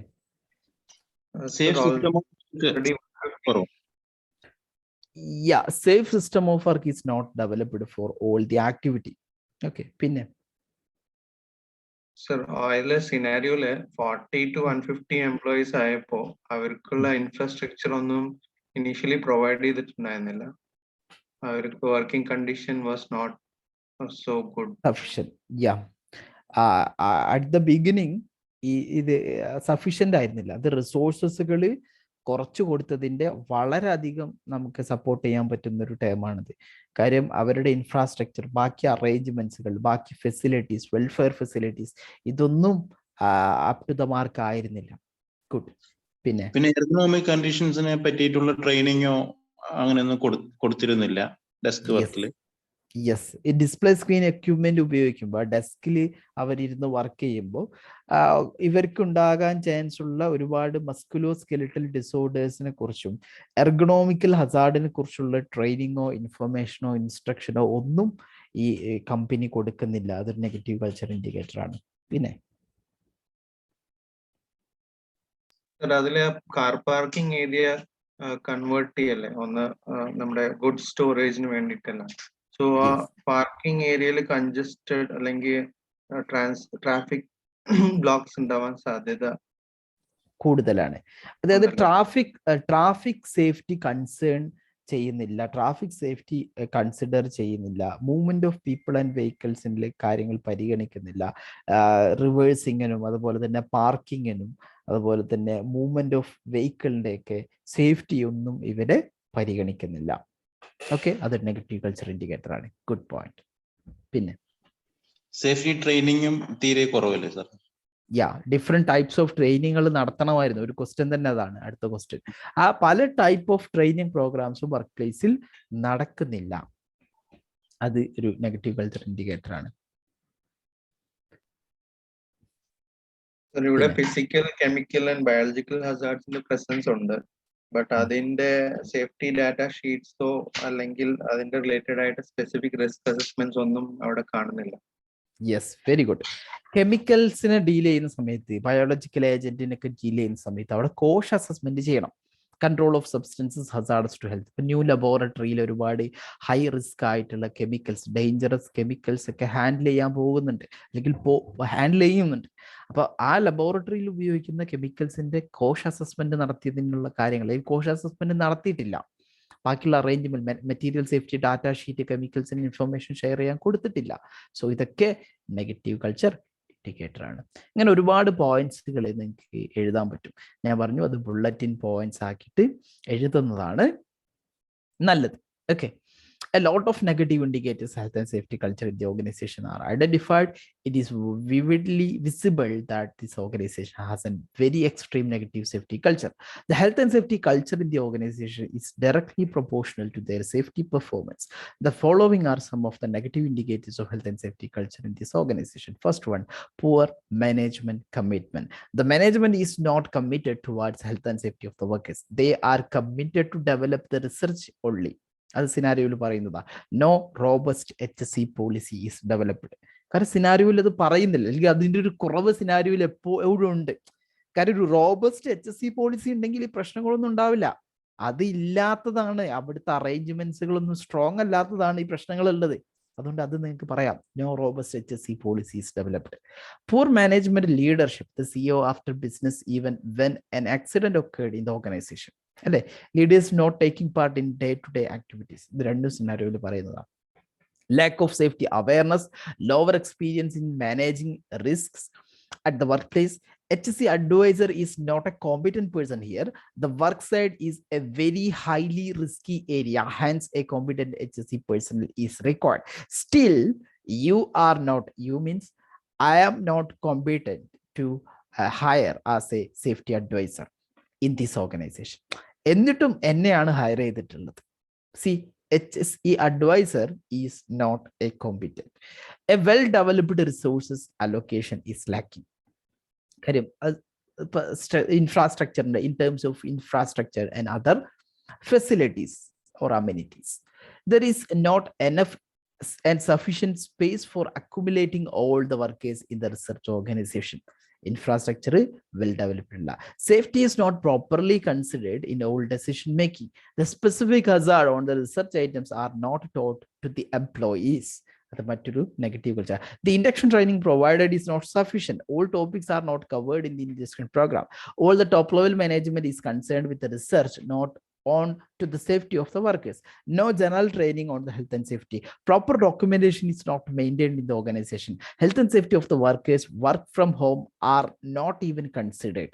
Lack of consultation and communication arrangements, especially the workers working from home, are not consulted to address their issues and concerns. Safe system of work is insufficient in many ways.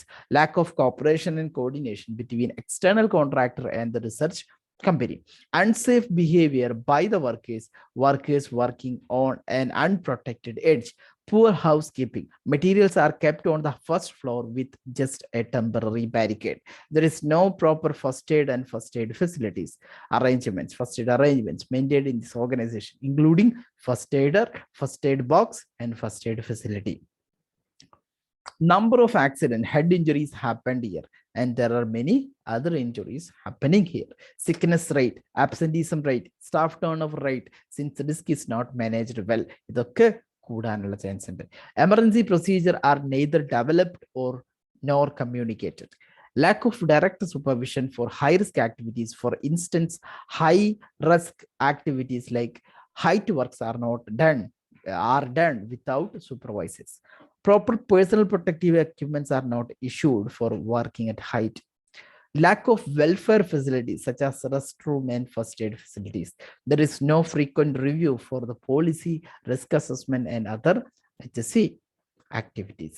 Lack of arrangements for recording, reporting, and investigating the accidents occurred at the workplace. Lack of active monitoring such as safety inspection and safety audit. Okay, ഇങ്ങനെ ഒരുപാട് negative points ഇല്ലേ. ഇത് എത്ര മാർക്കിനായിരുന്നു? 15 മാർക്കിന് ഒരു 18-19 bulletin പോയിന്റ്സുകൾ എഴുതിയാൽ മതി. ഇവിടെ ഒരുപാട് പോയിന്റ്സുകൾ എഴുതിയിട്ടുണ്ട്. ഓക്കെ, ഈ രൂപത്തിൽ വേണം ആൻസർ ഡെവലപ്പ് ചെയ്യാൻ. ഇനി അടുത്ത ക്വസ്റ്റ്യൻ നോക്കാം. Training recommendation. ഇത് ഒരുപാട് തവണ ചോദിച്ച, ഈ 4 ചോദ്യം ഒരുപാട് തവണ ചോദിച്ചാൽ, നിങ്ങളിപ്പോൾ ബാക്കിയുള്ള ക്വസ്റ്റ്യൻസ് ഒക്കെ പരിചയപ്പെട്ട ആളുകളാണെങ്കിൽ 14ാമത്തെ ക്വസ്റ്റ്യൻ ആണിത്. ബാക്കി 13 ക്വസ്റ്റ്യൻസും നിങ്ങൾ പരിചയമുള്ളവരാണെങ്കിൽ ഇതൊക്കെ നിങ്ങൾക്ക് ഒരേപോലെ തോന്നും ക്വസ്റ്റ്യൻസ്. ജസ്റ്റ് ആ സിനാരിയോ കണക്ട് ചെയ്യേണ്ട ഒരു ആവശ്യം മാത്രമേ ഉണ്ടാവൂ. ട്രെയിനിങ് റെക്കമെൻഡേഷൻ എന്തൊക്കെ ഡിഫറെന്റ് ടൈപ്പ് ഓഫ് ട്രെയിനിങ് ആണ് ഇവിടെ നിങ്ങൾക്ക് റെക്കമെൻഡ് ചെയ്യാൻ പറ്റുക എന്നുള്ളതാണ്. An accident investigation reveals a general lack of awareness of health and safety in the scientific research organization. Based on the scenario only, what training would you recommend the specific scientific research organization arranges for the different types of workers to improve health and safety competency? 10 mark. നിങ്ങൾ പറ, എന്തൊക്കെ type of training നിങ്ങൾക്ക് recommend ചെയ്യാൻ പറ്റും? The safety induction for all employees. Yeah, induction training, detailed induction training for all employees. ഇപ്പൊ നിലവിലുള്ളത് sufficient അല്ല, so detailed ആയിട്ടുള്ള ഇൻഡക്ഷൻ ട്രെയിനിങ് കൊടുക്കണം. പിന്നെ Refresher training for the existing employees. yeah, refreshment training കൊടുക്കാം. Good. പിന്നെ DSE training. yeah, how to use display screen equipment safely, അതിനെ കുറിച്ചുള്ള ട്രെയിനിങ് കൊടുക്കാം. പിന്നെ ലീഡർഷിപ്പ് ട്രെയിനിങ് കൊടുക്കാം. ഇമ്പോർട്ടന്റ് ആണ്, കാരണം ഇവിടെ പുവർ ലീഡർഷിപ്പ് ആണ് മാനേജ്മെന്റ് ടോപ്പ് ലെവൽ കാണിക്കുന്നത്. പിന്നെ Work at height ട്രെയിനിങ് കൊടുക്കാം. പിന്നെ ഫസ്റ്റ് എയ്ഡ് ട്രെയിനിങ് കൊടുക്കാം.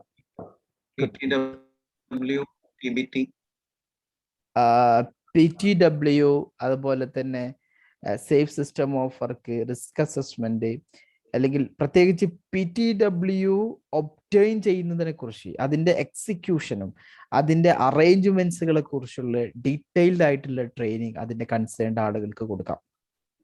ഓക്കെ. പിന്നെ ഡീറ്റെയിൽഡ് ആയിട്ടുള്ള റിസ്ക് അസസ്മെന്റ് നടത്തുന്നതിനെ കുറിച്ചുള്ള ട്രെയിനിങ് കൊടുക്കാം. പിന്നെ job specific trainings. Yeah, what kind of job specific training കൊടുക്കണം? എന്തൊക്കെ ജോബ് സ്പെസിഫിക് ട്രെയിനിങ് കൊടുക്കാൻ പറ്റും? Like first height work already നമ്മൾ പറഞ്ഞു. ആ ഹൈറ്റ് വർക്ക് ചെയ്യുന്നവർക്ക് ഹൈറ്റ് വർക്കിനെ കുറിച്ചുള്ള ട്രെയിനിങ് കൊടുക്കാം. എന്തെങ്കിലും കെമിക്കൽ ഹാൻഡിൽ ചെയ്യുമ്പോൾ കൺഫൈൻഡ് സ്പേസ് വർക്ക് ഉണ്ടെങ്കിൽ അതിനെ കുറിച്ചുള്ള, അതുപോലെ തന്നെ ലബോറട്ടറി അവിടെ ചില കെമിക്കൽസും ചില ആക്ടിവിറ്റീസ് ഒക്കെ നടത്തുമ്പോൾ ചില എക്യുപ്മെന്റുകളും മെഷീനറീസുകളൊക്കെ യൂസ് ചെയ്യുമ്പോൾ അതിനുള്ള സ്പെസിഫിക് ആയിട്ടുള്ള ട്രെയിനിങ് കൊടുക്കാം. പിന്നെ വെരി ഗുഡ്, കോഷ് ട്രെയിനിങ് കൊടുക്കാം. കെമിക്കൽസ് യൂസ് ചെയ്യുന്നത് കൊണ്ട് control of substances hazardous to health എന്ന് പറഞ്ഞ കെമിക്കൽ സേഫ്റ്റിയെ കുറിച്ചുള്ള ഡീറ്റെയിൽ ആയിട്ടുള്ള ട്രെയിനിങ് കൊടുക്കാം. പിന്നെ ഹസാർഡസ് മെറ്റീരിയലിന്റെ ട്രെയിനിങ് കൊടുക്കാം. പിന്നെ ആക്സിഡന്റ് ഇൻസിഡന്റ് റിപ്പോർട്ടിംഗ് എങ്ങനെ ചെയ്യണം എന്നത് വർക്കേഴ്സിന് ട്രെയിനിങ് കൊടുക്കുക. അത് ഇൻവെസ്റ്റിഗേഷൻ എങ്ങനെ ക്യാരി ഔട്ട് ചെയ്യണം, അത് മിഡിൽ മാനേജ്മെന്റിനും ടോപ്പ് ലെവൽ മാനേജ്മെന്റിനും എക്സ്റ്റേണൽ ട്രെയിനിങ് കൊടുക്കാം. പിന്നെ എമർജൻസി പ്രിപ്പയർനെസ് ട്രെയിനിങ് കൊടുക്കാൻ പറ്റും. മോക്ക് ഡ്രില്ല് എങ്ങനെ നടത്തണം എന്നതിനെ കുറിച്ചുള്ള ട്രെയിനിങ് കൊടുക്കാൻ പറ്റും. പിന്നെ ഡോക്യുമെന്റേഷൻ ട്രെയിനിങ്. ഇപ്പൊ നിലവിൽ കമ്പനിയിലെല്ലാം ഒരു ലാക്കാണ് ഡോക്യുമെന്റേഷൻ ആക്ടിവിറ്റീസ്. ആ ഡോക്യുമെന്റേഷൻ എങ്ങനെ ക്ലിയർ ആയിട്ട് ചെയ്യാൻ പറ്റും, അതിനുള്ള ഒരു ഡീറ്റെയിൽഡ് ട്രെയിനിങ് കൊടുക്കാം. Very good. പിന്നെ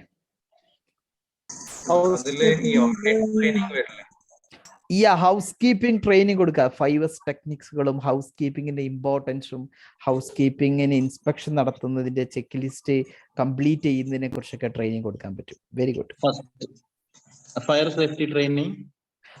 സേഫ്റ്റി ട്രെയിനിങ് കൊടുക്കാൻ പറ്റും. നമ്മുടെ ലബോറട്ടറിയിൽ ഫയർ ഇൻസിഡന്റിനുള്ള ചാൻസ് വളരെ കൂടുതലാണ്, അതിനുള്ള അറേഞ്ച്മെന്റ്സ് ഒക്കെ ചെയ്യാൻ പറ്റും. പിന്നെ electrical safety training, working at height, over head lines, isolation, lotto, under ground utilities training കൊടുക്കാൻ പറ്റും. ഇലക്ട്രിക്കൽ സേഫ്റ്റി ട്രെയിനിങ് കൊടുക്കുന്ന സമയത്ത് നമുക്ക് ഈ ഓവർഹെഡ് ലൈൻസിനെ കുറിച്ചും ഐസൊലേഷൻ ചെയ്യുന്നതിനെ കുറിച്ചും ലോട്ടോ ഇംപ്ലിമെന്റ് ചെയ്യുന്നതിന്റെ ഇമ്പോർട്ടൻസിനെ കുറിച്ചും ഒക്കെയുള്ള കാര്യങ്ങൾ അറിയിച്ചുകൊണ്ട് ഇലക്ട്രിക്കൽ സേഫ്റ്റി ട്രെയിനിങ് നടത്താൻ പറ്റും. Good, very good. പിന്നെ material handling and storage training.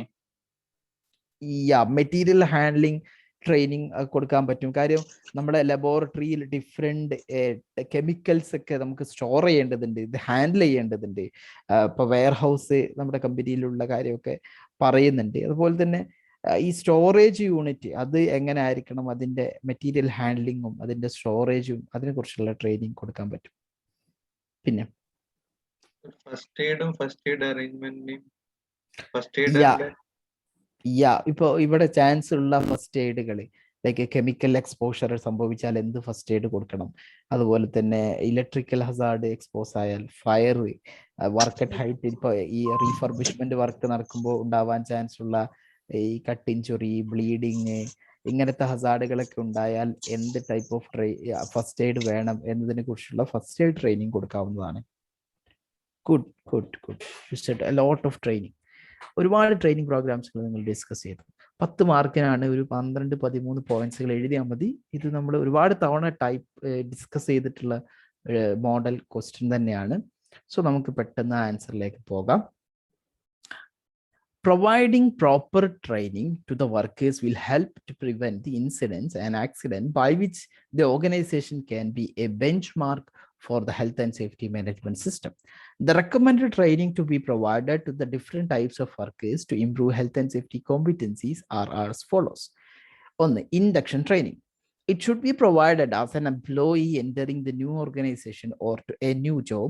It will imbibe the ideas on the company's safety policies, intent of statement, etc. First aid training. Since it is a research center, it's important to provide first aid training to everyone.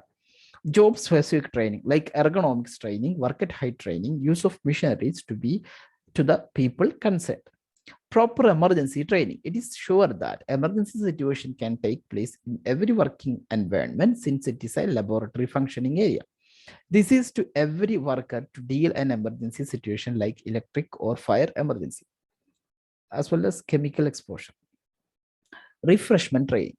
Since the organization doesn't have proper awareness of health and safety, it is important to provide some refreshment training on a regular basis to get updated about the trend in the system to all workers, including top level workers. Accessibility training. Safe system of work should be taught to all the workers. Once they are trained to do work safely, it will prevent some accidents and incidents. Ergonomic training.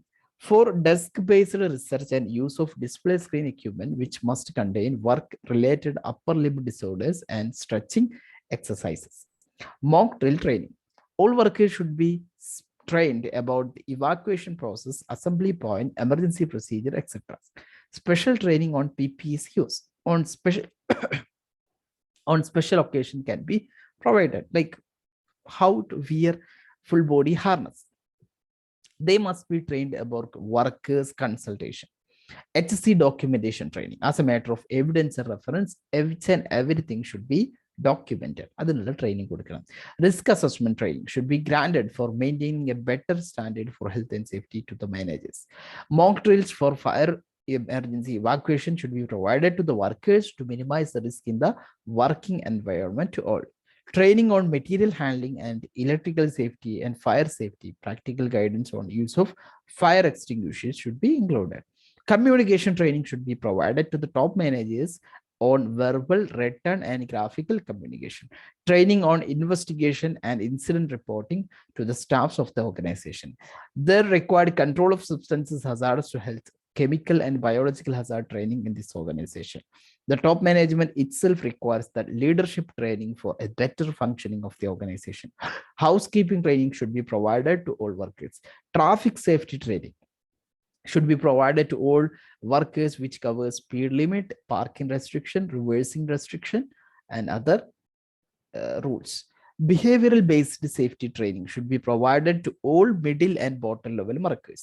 Inspection and maintenance detailed training to the workers concerned. ഇതൊക്കെയാണ് different training പ്രോഗ്രാംസിൽ arrange ചെയ്യാൻ പറ്റുന്നത്. 10 മാർക്കിനാണ് ഒരു 13, 12, 13, 14 പോയിന്റ്സുകൾ എഴുതിയാൽ മതി. ഇഷ്ടംപോലെ പോയിന്റുകൾ നമ്മളിപ്പോൾ എഴുതി കഴിഞ്ഞു. ഇനി 5ാമത്തെ ചോദ്യം. Based on the scenario only, what comment on the application of the PTW system? വളരെ ചെറിയ ഒരു ഒറ്റ ലൈനിൽ അല്ലെങ്കിൽ അല്ലേ ഒരു ലൈനും ഒരു വേർഡും ഉള്ളൂ, അത്ര ചുരുങ്ങിയിട്ടുള്ളൊരു ടാസ്ക് ആണത്. നമ്മുടെ PTWയുടെ അപ്ലിക്കേഷനെ കുറിച്ച് കമന്റ് ചെയ്യാനാണ് ചോദ്യം. ഇത് സിനാരിയോ വായിച്ചാൽ മാത്രമേ നിങ്ങൾക്ക് മനസ്സിലാവുള്ളൂ എന്തൊക്കെയാണ് ഇവിടെ നിലവിലുള്ള PTW സിസ്റ്റത്തിന്റെ എഫക്റ്റീവ്നെസ് എന്നുള്ളത്. നമ്മളിത് ഓൾറെഡി ഡിസ്കസ് ചെയ്തതാ ടോപ്പിക് ക്ലാസ് ഒക്കെ എടുക്കുമ്പോൾ കാരണം ഇതൊരു ആദ്യത്തെ ക്വസ്റ്റ്യൻ ഒന്നല്ല, ഇതൊരു 4 മൂന്നോ നാലോ തവണ ഇതേ ക്വസ്റ്റ്യൻ ഇതേ രൂപത്തിൽ ചോദിച്ചിട്ടുണ്ട്. അപ്പൊ PTW സിസ്റ്റം അതിന്റെ അപ്ലിക്കേഷനെ കുറിച്ചാണ് ചോദ്യം. നിങ്ങൾ പറ, PTW കുറിച്ചുള്ള കമന്റ് എന്താ? അത് നല്ല രീതിയിൽ അവിടെ അപ്ലൈ ചെയ്തിട്ടുണ്ടോ? PTW is existing the company but not applied in the company. Yes, the system is existing. That's a good point. But it's not applied well. നല്ല രീതിയിൽ അത് എക്സിക്യൂട്ട് ചെയ്തിട്ടില്ല. പക്ഷെ അങ്ങനെ ഒരു സിസ്റ്റം ഉണ്ട്. അതൊരു നല്ലൊരു കമന്റ് ആണ്. ഓക്കെ, പിന്നെ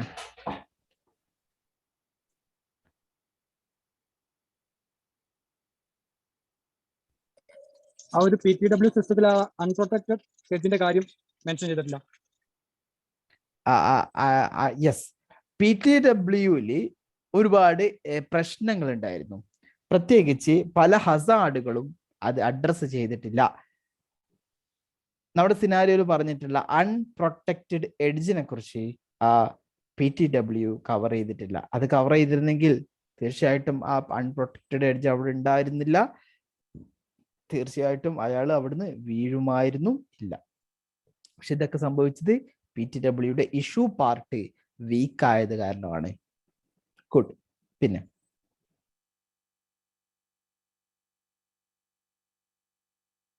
Before issuing the permit to work system, he didn't check the work premises. Yes. Work premise physically inspect ചെയ്തിട്ട് വേണം പെർമിറ്റ് ഇഷ്യൂ ചെയ്യാൻ. ബട്ട് അങ്ങനെയല്ല ഇവിടെ സംഭവിച്ചിട്ടുള്ളത്. ഫിസിക്കലി ഇൻസ്പെക്ഷൻ നടത്തിയിട്ടില്ല എന്ന് വേണം നമുക്ക് മനസ്സിലാക്കാൻ.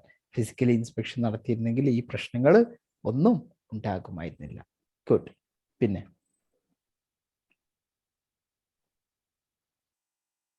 Knowledge of the worker is very poor. Yeah, competency of the workers must be considered in issue part. Issue പാർട്ടിൽ അത് കൺസിഡർ ചെയ്യണം. കോമ്പിറ്റന്റ് പീപ്പിൾ ആണ് ഹൈ റിസ്ക് ആക്ടിവിറ്റി ചെയ്യേണ്ടത്. ആ കോമ്പിറ്റൻസി വർക്കേഴ്സിന് ഉണ്ടായിരുന്നില്ല. ലാക്ക് ഓഫ് നോളജ് വർക്കേഴ്സിന് ഉണ്ടായിരുന്നു. അതുകൊണ്ടാണ് അപകടം പറ്റിയത്. പിന്നെ Not mentioned emergency evacuation procedures in that. Yes, issue പാർട്ടിൽ എമർജൻസി അറേഞ്ച്മെന്റ്സുകൾ മെൻഷൻ ചെയ്യണമായിരുന്നു, അല്ലെങ്കിൽ അത് കൺസിഡർ ചെയ്യണമായിരുന്നു. അത് എക്സിക്യൂട്ട് ചെയ്യുമ്പോൾ ശ്രദ്ധിക്കാനുള്ള issue part formally issue part ആണെങ്കിൽ അതിൽ ഒരു എമർജൻസി സിറ്റുവേഷനും അത് എമർജൻസി എങ്ങനെയാണ് ഹാൻഡിൽ ചെയ്യുന്ന അറേഞ്ച്മെന്റ്സുകളും ഉണ്ട് എന്ന് ഉറപ്പാക്കിയിട്ട് പെർമിറ്റ് ഇഷ്യൂ ചെയ്യാൻ പാടുള്ളൂ. അതൊന്നും നോക്കാതെയാണ് പെർമിറ്റ് ഇഷ്യൂ ചെയ്തത്. സോ പെർമിറ്റ് എക്സിക്യൂട്ട് ചെയ്തത് പാളിപ്പോയിട്ടുണ്ട്. അതിന്റെ അപ്ലിക്കേഷൻ പാളിപ്പോയിട്ടുണ്ട്. പിന്നെ PPE is not wearing when they are doing the work while working at height. Yeah, when issuing the PTW, PPE is not considered. Height work ചെയ്യുമ്പോൾ full body harness ധരിക്കണം എന്നുള്ള ഒരു കാര്യം പോലും പരിഗണിച്ചിട്ടില്ല. C, അത് മറ്റൊരു പ്രശ്നമാണ്. പിന്നെ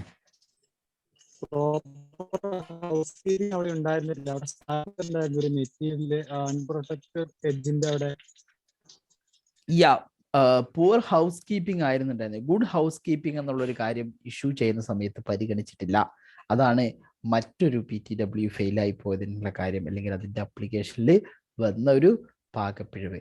അങ്ങനെ ഒരുപാട് പോയിന്റ്സുകൾ നിങ്ങൾക്ക് പറയാൻ പറ്റും. ഞാനത് പെട്ടെന്ന് ആൻസർ എങ്ങനെയായിരിക്കണം എന്നുള്ളത് കാണിച്ചു തരാം. ചെറിയൊരു introduction.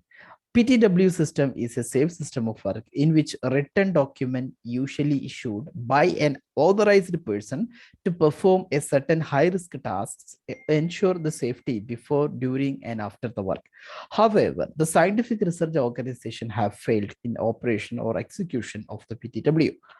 There is a PTW system in the organization that is appreciated, but it is not well implemented.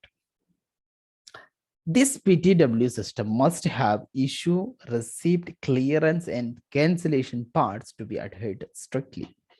അങ്ങനെ ഒരു ഫോർമൽ ആയിട്ടുള്ള PTW സിസ്റ്റം അല്ല ഇവിടെ ഉണ്ടായിരുന്നത് എന്ന് വേണം അനുമാനിക്കാം. കാര്യം ഇഷ്യൂ, റെസിപ്റ്റ്, ക്ലിയറൻസ്, ക്യാൻസലേഷൻ ഇങ്ങനെ ഒരു ഫോർമൽ വേ ഓഫ് പെർമിറ്റ് ഉണ്ട് എന്നുണ്ടെങ്കിൽ ഈ പ്രശ്നങ്ങളൊന്നും ഉണ്ടായിരുന്നില്ല. മാത്രമല്ല PTW has clearly mentioned the work to be carried out with its insufficient hazards and control measures. ഈ PTW എല്ലാ ഹസാർഡ്സുകളും എല്ലാ കൺട്രോൾസുകളും മെൻഷൻ ചെയ്തിട്ടില്ല. There is a trained issuer and receiver, that is supervisor in the research organization. That is a good point. ഇത് issue ചെയ്യുന്ന ആള് trained ആണ്, ഇത് receive ചെയ്യുന്ന ആള്, അതായത് നമ്മുടെ എക്സ്റ്റേണൽ കോൺട്രാക്ട് കമ്പനിയുടെ സൂപ്പർവൈസർ, അയാളാണ് ഇവിടുത്തെ റിസീവർ. ഇവർ രണ്ടുപേരും കോമ്പിറ്റന്റ് ആയിട്ടുള്ള ആളാണ്. അതൊരു ഗുഡ് പോയിന്റ് ആണ്. അതായത് നിങ്ങൾക്ക് കമന്റ് ചെയ്യുമ്പോൾ ഗുഡ് പോയിന്റ് പറയാൻ പറ്റും.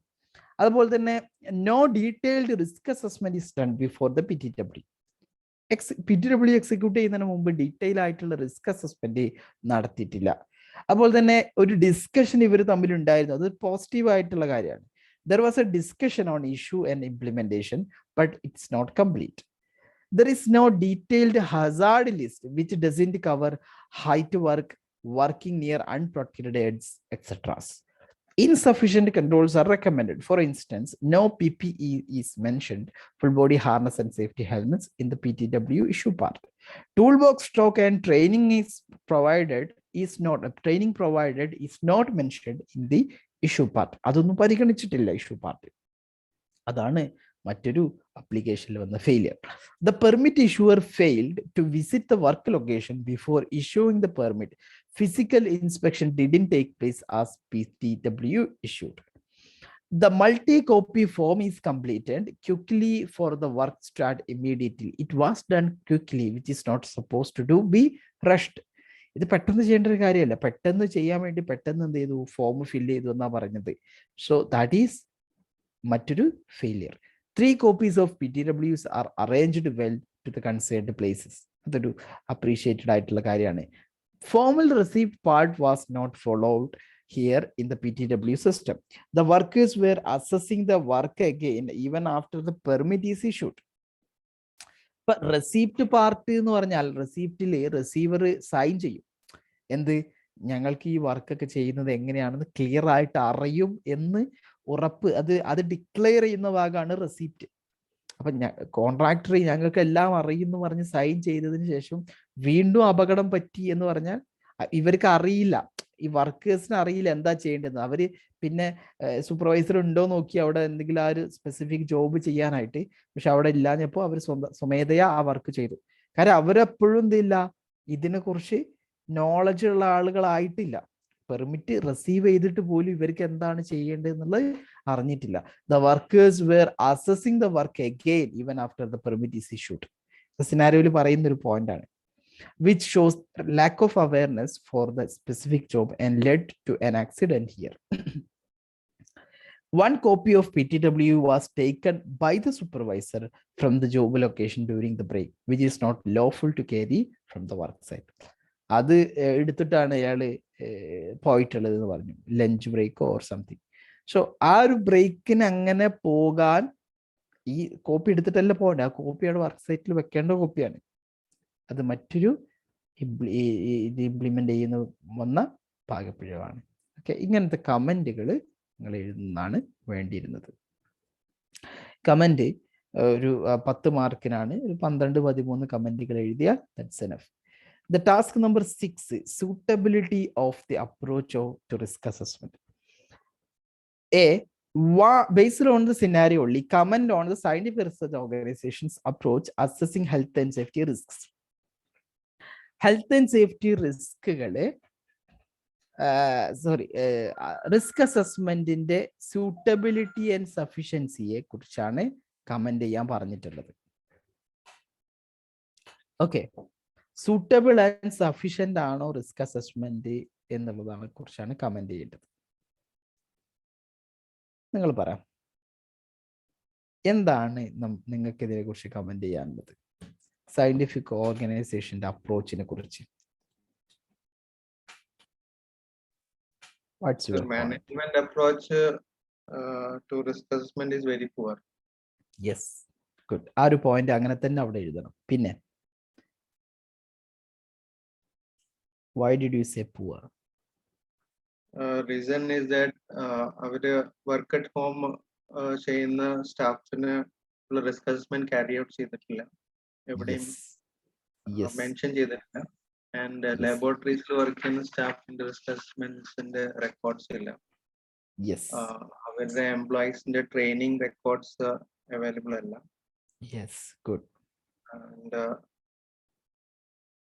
പിന്നെ കോമ്പിറ്റൻസി ലെവൽ ഇംപ്രൂവ് ചെയ്യാനുള്ള ട്രെയിനിങ്സ് ഒന്നും ക്യാരി ഔട്ട് ചെയ്തിട്ടില്ല. Good. Training means risk assessments carry out ചെയ്ത് നോൺ കോമ്പിറ്റന്റ് പേഴ്സൺ ആണ്. യെസ്, ട്രെയിനിങ് കൊടുത്തിട്ടില്ല എന്ന് പറയുമ്പോൾ നമ്മൾ അതായത് റിസ്ക് അസസ്മെന്റ് കണ്ടെത്തും. ഇപ്പൊ റിസ്ക് അസസ്മെന്റിന്റെ ഒരു സ്കോപ്പാണ് ഇങ്ങനെ ട്രെയിനിങ്ങിന്റെ നീഡ് കണ്ടെത്തുക എന്നുള്ളത്. അപ്പൊ ട്രെയിനിങ്ങിന്റെ നീഡ് കണ്ടെത്താതിരുന്നത് risk assessment was insufficient. Okay, അങ്ങനെ കണക്ട് ചെയ്ത് പറയണം. ഗുഡ്. പിന്നെ ഈ വർക്കർ പാർട്ടിസിപ്പന്റ് പറഞ്ഞിട്ട് അല്ലെങ്കിൽ വർക്കറിന്റെ ഒരു സ്കിൽഡ് വർക്കർ ആണെങ്കിൽ അയാളുടെ വ്യൂ പോയിന്റ്സ് ഒന്നും കൺസിഡർ ചെയ്തിട്ടില്ല in risk assessment prepare ചെയ്യുമ്പോൾ.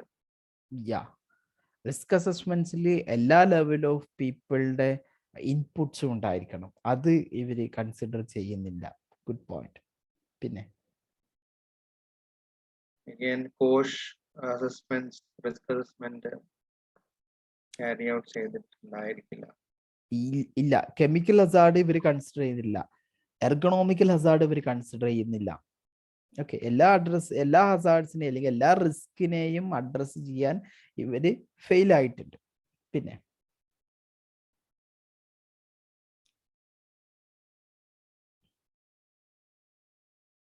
എനിത്തിങ്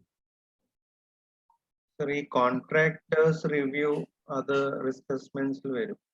കോൺട്രാക്ടറിനെ റിവ്യൂ അല്ലെങ്കിൽ അവരുടെ റിസ്ക് അസസ്മെന്റ്സ് ഒന്നും വെരിഫൈ ചെയ്തിട്ടില്ല.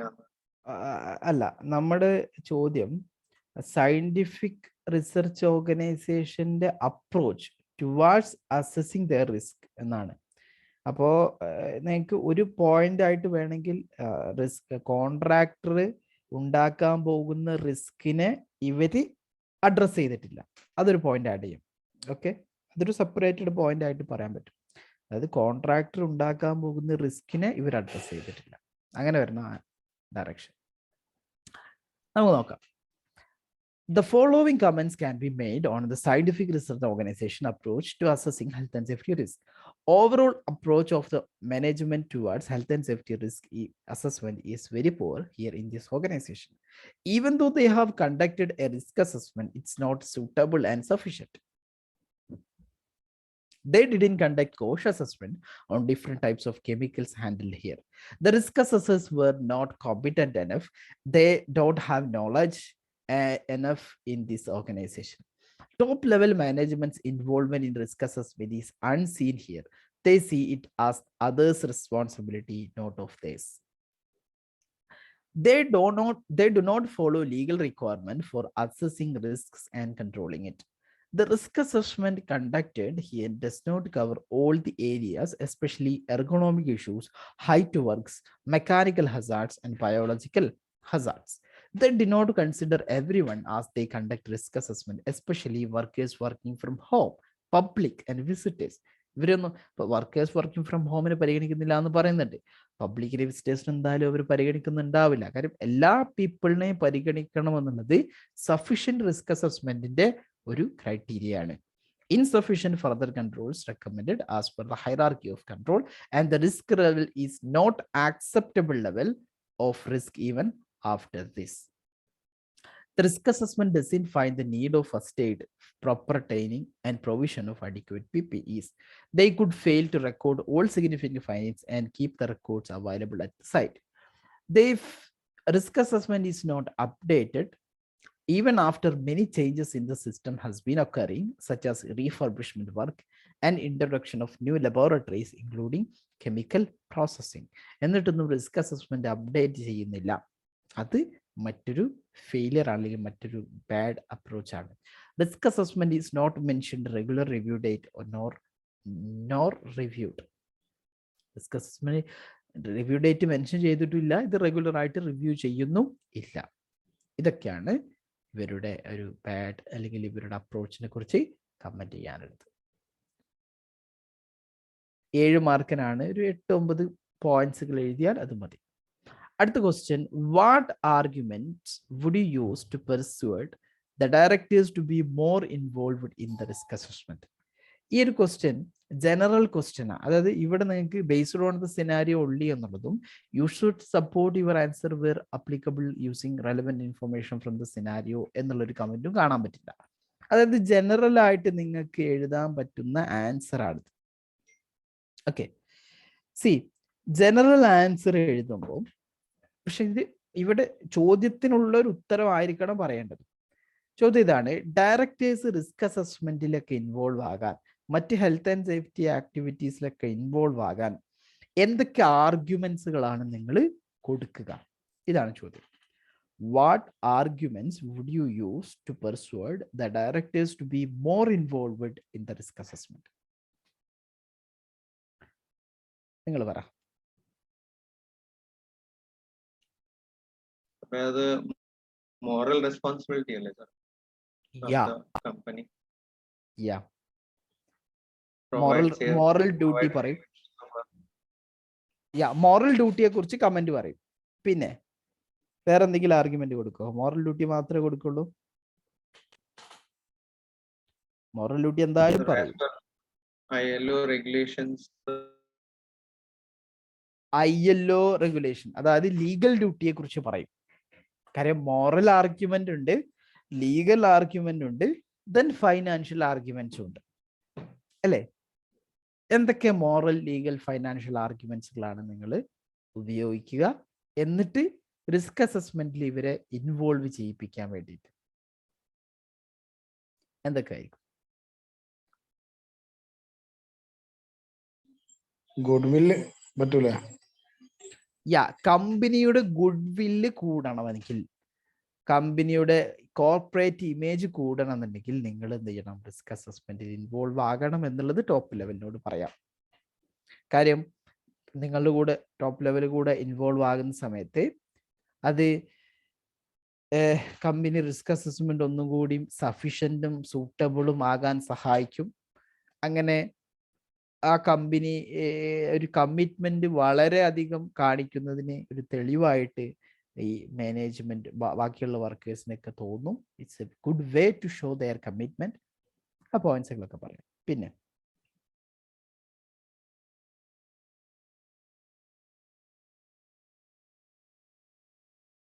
ഇഷ്ടംപോലെ, അതായത് ഈ ചോദ്യം എവിടെന്നാന്ന് വെച്ചാല്, ചോദ്യം ഒന്നാമത്തെ എലമെന്റിലെ ആർഗ്യുമെന്റ്സുകൾ പറയുന്ന ഭാഗത്തു നിന്നാണ്. Financial, legal and moral ആർഗ്യുമെന്റ്സുകൾ.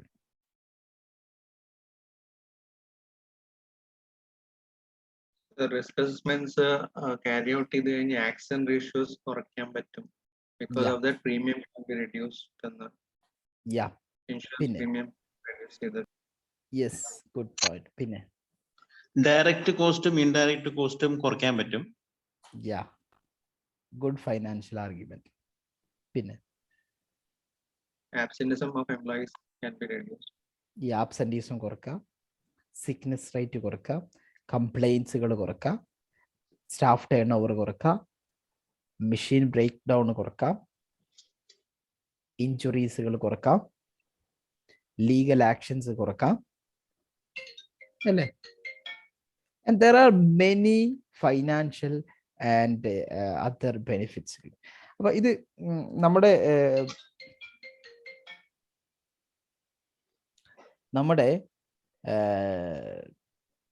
എലമെന്റ്സിന്റെ learning ഒബ്ജക്റ്റീവ്സിന്റെ അണ്ടറിൽ നിന്ന് വേണം ഈ കാര്യങ്ങൾ എഴുതാനായിട്ട്. ഓക്കെ, ഞാൻ പെട്ടെന്ന് ഇത് ഒന്ന് വായിക്കാം. The following arguments would be effective to use to persuade the directors to be more involved in the risk assessment as the top level management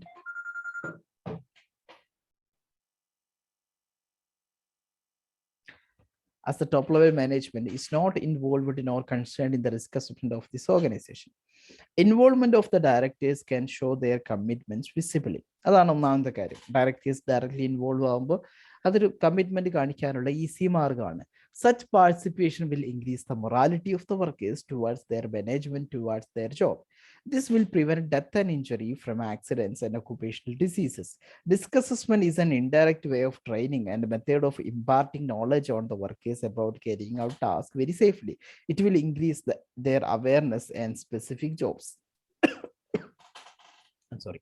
Conducting a proper risk assessment will notify the top level management like directors regarding the need of providing specific and proper training, first aid to the workers.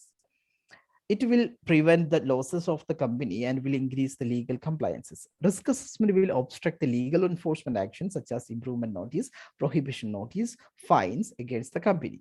Risk assessments will reduce the insurance premium incomparable to the previous years.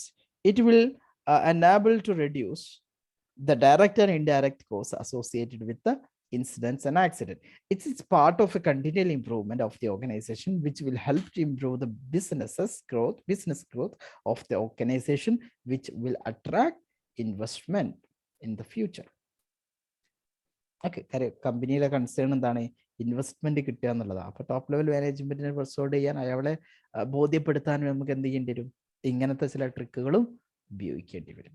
Okay, ഇതാണ് 6ാമത്തെ task.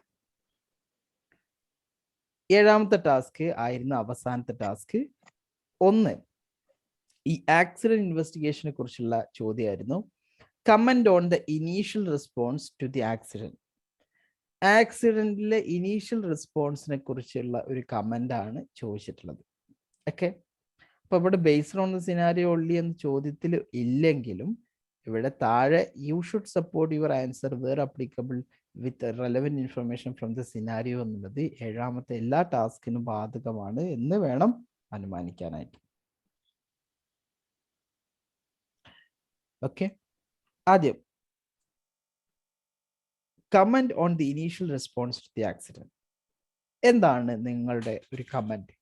ഈ company ഒരു accident നടന്ന സമയത്ത് എടുത്തിട്ടുള്ള കമ്പനിയുടെ approach, അതിനെക്കുറിച്ച് എന്താണ് നിങ്ങൾക്ക് പറയാനുള്ളത്?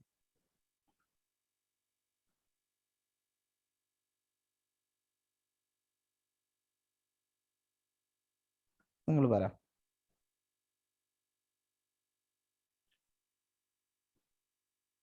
Comment on the initial response to the accident.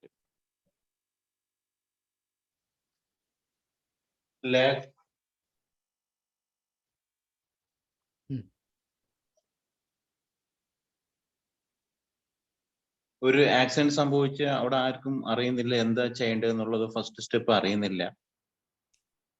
Yes,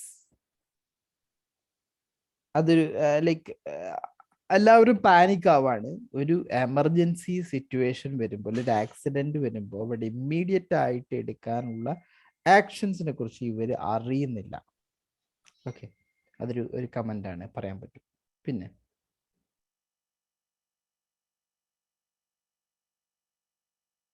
പിന്നെ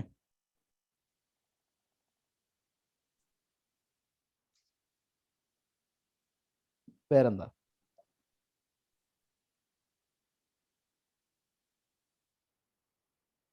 Sir, a worker was calling an ambulance through his phone. Yes. A worker is using his mobile phone and calling for an ambulance. അതൊരു positive ആയിട്ടുള്ള കാര്യം, അത് നല്ലൊരു കാര്യം, നല്ലൊരു response ആണ്. നല്ല ഇനീഷ്യലി എടുത്തിട്ടുള്ള ഒരു ഗുഡ് റെസ്പോൺസ് ആണ്, പറയാൻ പറ്റും. പിന്നെ സൂപ്പർവൈസറും മാനേജറും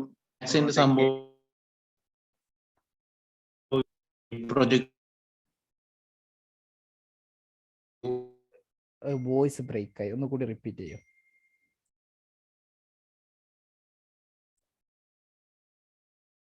ഒന്നുകൂടി റിപ്പീറ്റ് ചെയ്യോ?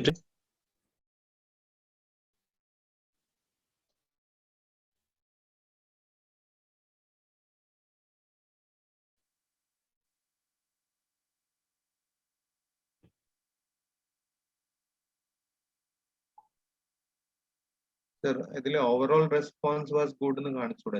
ബിക്കോസ് സൂപ്പർവൈസറും മാനേജേഴ്സും ഓൺ ടൈം സൈറ്റിലോട്ട് എത്തി.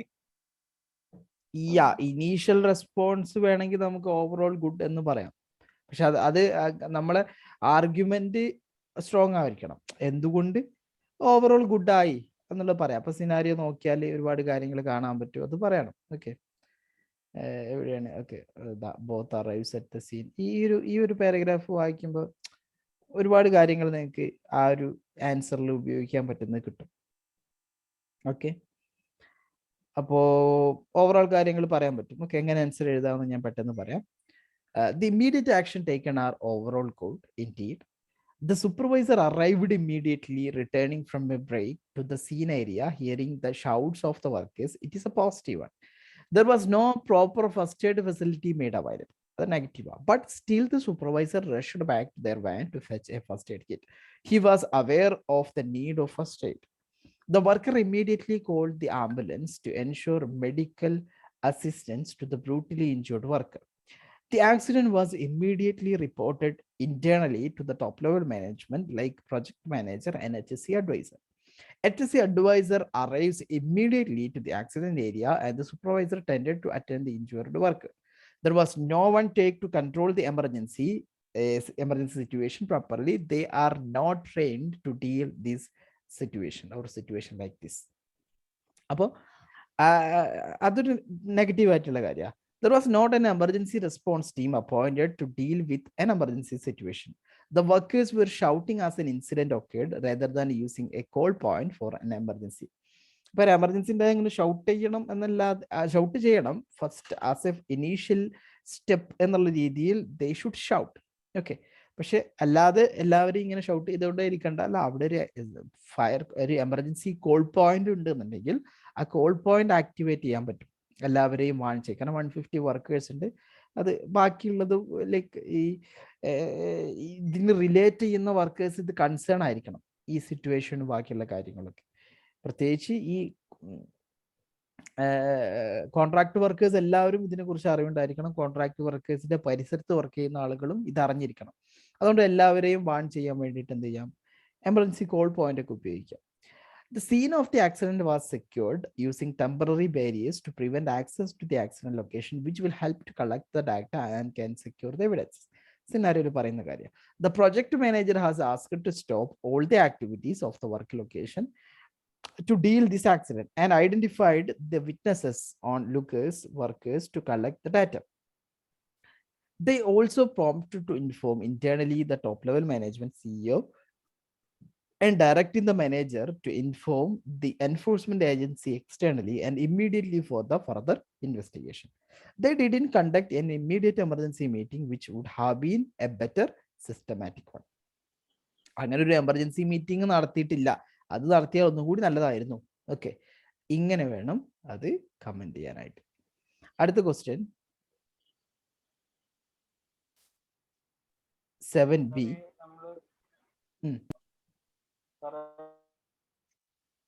ചോദിച്ചോളൂ.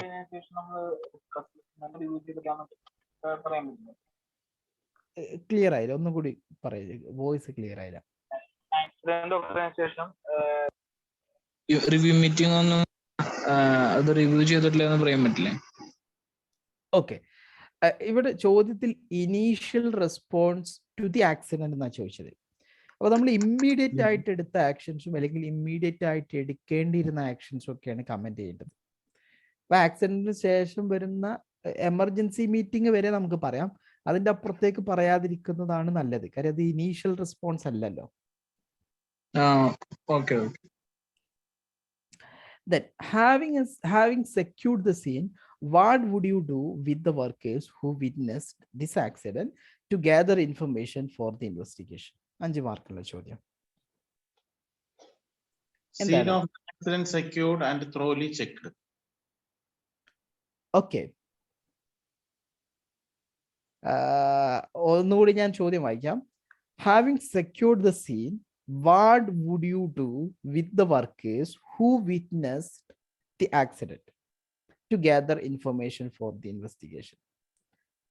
ഇൻവെസ്റ്റിഗേഷനിൽ നമുക്ക് ഡാറ്റ അല്ലെങ്കിൽ ഇൻഫർമേഷൻ ഗ്യാദർ ചെയ്യാൻ വേണ്ടിയിട്ട് ഈ സാക്ഷികളെ നമ്മൾ എന്ത് ചെയ്യും, അല്ലെങ്കിൽ സാക്ഷികളെ കൊണ്ട് നമ്മൾ എന്താണ് ചെയ്യാൻ പോകുന്നത്? നമ്മൾ scene of the accident secure ചെയ്തിട്ടുണ്ട്. എന്തൊക്കെയായിരിക്കും അല്ലെങ്കിൽ സാക്ഷികളെ ചെയ്യാൻ പോകുന്ന കാര്യങ്ങൾ? 4ാമത്തെ എലമെന്റ് നമ്മൾ ഡിസ്കസ് ചെയ്തു. സാക്ഷികൾ ഓൾറെഡി മേ ബി ഒരു പാനിക് സിറ്റുവേഷനിലായിരിക്കും. സോ അവരെ നമ്മളൊന്ന് കംഫർട്ട് സോണിലോട്ട് മാറ്റി നിർത്തുക. അതില് സിനാരിയോയില് സർ പറയുന്നുണ്ട്, കോഫി ഓഫീസിലോട്ട് കൊണ്ടുപോയിട്ട് കോഫി പ്രൊവൈഡ് ചെയ്തു. അതായത് വെൽഫെയർ ഫെസിലിറ്റി എന്ന് പറയാനല്ലേ സാർ? യെസ് കോഫി അവിടെ റെസ്റ്റ് ഏരിയയിൽ കൊണ്ടുപോയി കോഫി കൊടുത്തു, അവരൊന്ന് ഒന്ന് കൂളാക്കി. ആ ഒരു കാര്യം നമുക്ക് ഇനീഷ്യൽ റെസ്പോൺസിൽ കമന്റ് ചെയ്യാൻ പറ്റും കേട്ടോ. അതുകൂടെ ഇനീഷ്യൽ റെസ്പോൺസ് കമന്റ് ചെയ്യാം. അപ്പൊ അത് ചെയ്തു. ഓക്കെ, എന്നിട്ട് നമ്മുടെ ചോദ്യം ഇതാണ്, എന്താണ് ഇനി ചെയ്യാൻ പോകുന്നത്? ഒരു ഇൻവെസ്റ്റിഗേഷൻ അല്ലെങ്കിൽ ഇന്റർവ്യൂ ചെക്ക് ലിസ്റ്റ് പ്രിപ്പയർ ചെയ്യാൻ പറ്റൂലേ? Yes. What all questions we are going to ask them? Yeah. Okay. നമുക്ക് ഇന്റർവ്യൂ ചെയ്യണം അല്ലെ? ആ ഒരു പോയിന്റ് അവിടെ വരണം. അവിടെ ഇന്റർവ്യൂ എന്നുള്ളൊരു ടേം അവിടെ വരണം. അതിൻ്റെ ഒരു മാർക്ക് ഉണ്ട് തീർച്ചയായിട്ടും. ഈ വിറ്റ്നസസിനെ നമുക്ക് ഇൻഫർമേഷൻ ഗ്യാദർ ചെയ്യാൻ വേണ്ടിയിട്ട് ഇന്റർവ്യൂ ചെയ്യാം. വിറ്റ്നസ് ഇന്റർവ്യൂ ചെയ്യുമ്പോൾ അതൊരു കാം ആൻഡ് ക്വയറ്റ് റൂമിലായിരിക്കണം. ഓൾറെഡി പ്രിപ്പയർഡ് ചെയ്തിട്ടുള്ള ക്വസ്റ്റ്യൻസ് ആയിരിക്കണം. ഓക്കെ, ഓൾറെഡി പ്രിപ്പയർഡ് ആയിട്ടുള്ള ക്വസ്റ്റ്യൻസ് ആയിരിക്കണം. ഇറ്റ്സ് നോട്ട് ചെക്ക് ലിസ്റ്റ് അല്ല, ബട്ട് പ്രിപ്പയർഡ് ക്വസ്റ്റ്യനറി ആണ്.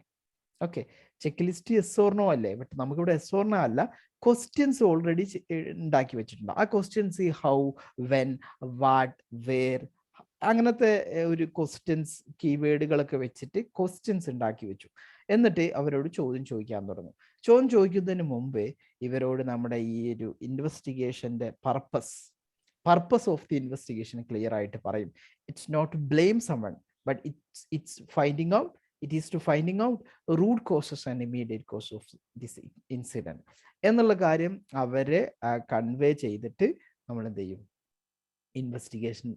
ഇന്റർവ്യൂ തുടങ്ങിയിട്ട് കാര്യങ്ങളൊക്കെ നോട്ട് എഴുതും. കാര്യങ്ങൾ മറന്നു പോകാതിരിക്കാൻ അവസാനം ആളുടെ ഒരു സൈന് വാങ്ങും, കൺസെന്റ് വാങ്ങും. കാര്യം നമ്മൾ കോർട്ടിലൊക്കെ പ്രസന്റ് ചെയ്യാനുള്ളതാണ്. സോ അതിനുള്ളൊരു സൈന് വാങ്ങി അവരെ നന്ദി പറഞ്ഞിട്ട് പിരിച്ചുവിടും. ഇതാണ് എന്ത് ഈ ഒരു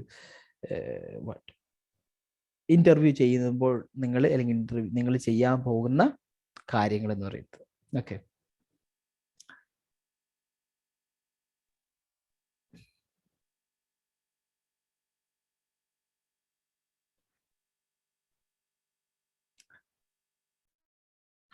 after securing the scene, it is vital to collect evidences from the scene. Then it is very important to interview the witness to collect the data.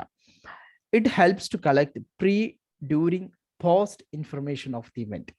അതായത് ഇവർ ഇന്റർവ്യൂ ചെയ്താൽ ആ സംഭവം നടക്കുന്നതിന്റെ മുമ്പും സംഭവം നടക്കുന്നതിന് ശേഷവും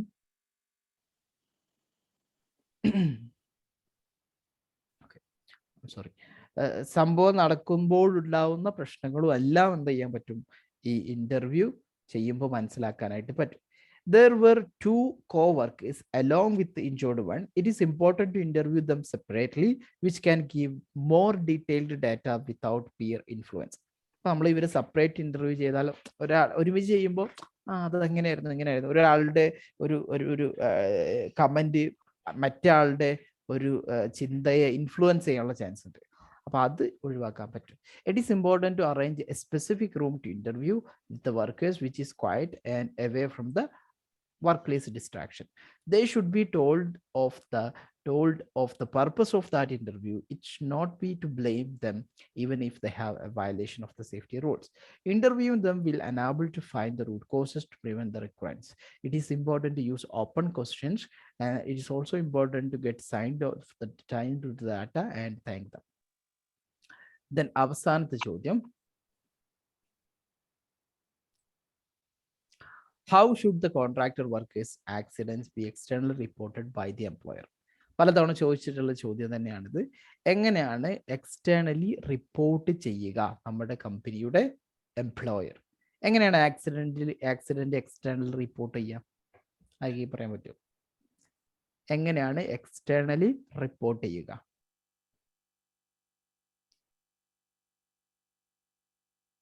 Nature of standard formats. Okay, ഒന്നുകിൽ ഇതിൻ്റെ ഒരു സ്റ്റാൻഡേർഡ് ഫോർമാറ്റ് ഉണ്ട്, ആ സ്റ്റാൻഡേർഡ് ഫോർമാറ്റിൽ റിട്ടേൺ സബ്മിഷൻ ചെയ്യാൻ പറ്റും, അല്ലെങ്കിൽ ടെലിഫോണിക് കോൺവെർസേഷൻ ആയിട്ട് എൻഫോഴ്സ്മെന്റ് അതോറിറ്റിയെ അറിയിക്കാനായിട്ട് പറ്റും. ഓക്കെ, എന്തായാലും എങ്ങനെ റിപ്പോർട്ട് ചെയ്യണം എന്ന് വെച്ചാൽ നമുക്കിപ്പോൾ എങ്ങനെയെന്ന് മാത്രം പറഞ്ഞു നിർത്തുന്നതിന് പകരം എന്തൊക്കെ റിപ്പോർട്ട് ചെയ്യുമ്പോൾ റിപ്പോർട്ട് ചെയ്യണം എന്നുകൂടെ പറയാം. നേച്ചർ ഓഫ് ദ ആക്സിഡന്റിനെ കുറിച്ച് പറയണം, ഡേറ്റ് പറയണം, ടൈം പറയണം, ലൊക്കേഷൻ പറയണം, details of victim in name, victims details പറയണം, വിറ്റ്നസിന്റെ ഡീറ്റെയിൽസ് പറയാം, equipments involved, materials involved, first aid given, ഇതിൻ്റെയൊക്കെ ഡീറ്റെയിൽസ് പറയാം. അതുപോലെ തന്നെ ഫസ്റ്റ് എയ്ഡ് ഫെസിലിറ്റിയുടെ കുറവ് ഉണ്ട് എന്നുള്ള കാര്യം അത് ഇൻഫോം ചെയ്യണം. അതുപോലെ തന്നെ ഈ ഒരു ഇഞ്ചറി ഹാസ് occurred, എന്താണ് which type of injury has occurred, അതൊക്കെ വേണം. Nature of injury. Okay, injury എന്ത് ടൈപ്പ്, ഏത് ലെവൽ ഓഫ് ഇഞ്ചുറി സംഭവിച്ചിട്ടുണ്ട്, ഇതൊക്കെ പറയണം. അപ്പൊ നമുക്ക് പ്രത്യേകിച്ച് സിനാരിയോയിൽ പറഞ്ഞിട്ടുള്ള കാര്യം എന്തായാലും പറയണം. കാര്യം ഇവിടെ ഫസ്റ്റ് ഫ്ലോറിൽ നിന്നാണ് വീണിട്ടുള്ളത്, 3 മീറ്റർ ഹൈറ്റിൽ നിന്നാണ് വീണിട്ടുള്ളത്, അൺപ്രൊട്ടക്റ്റഡ് എഡ്ജിൽ നിന്നാണ് വീണിട്ടുള്ളത്, ഹെഡ് ഇഞ്ചുറി സംഭവിച്ചിട്ടുണ്ട്.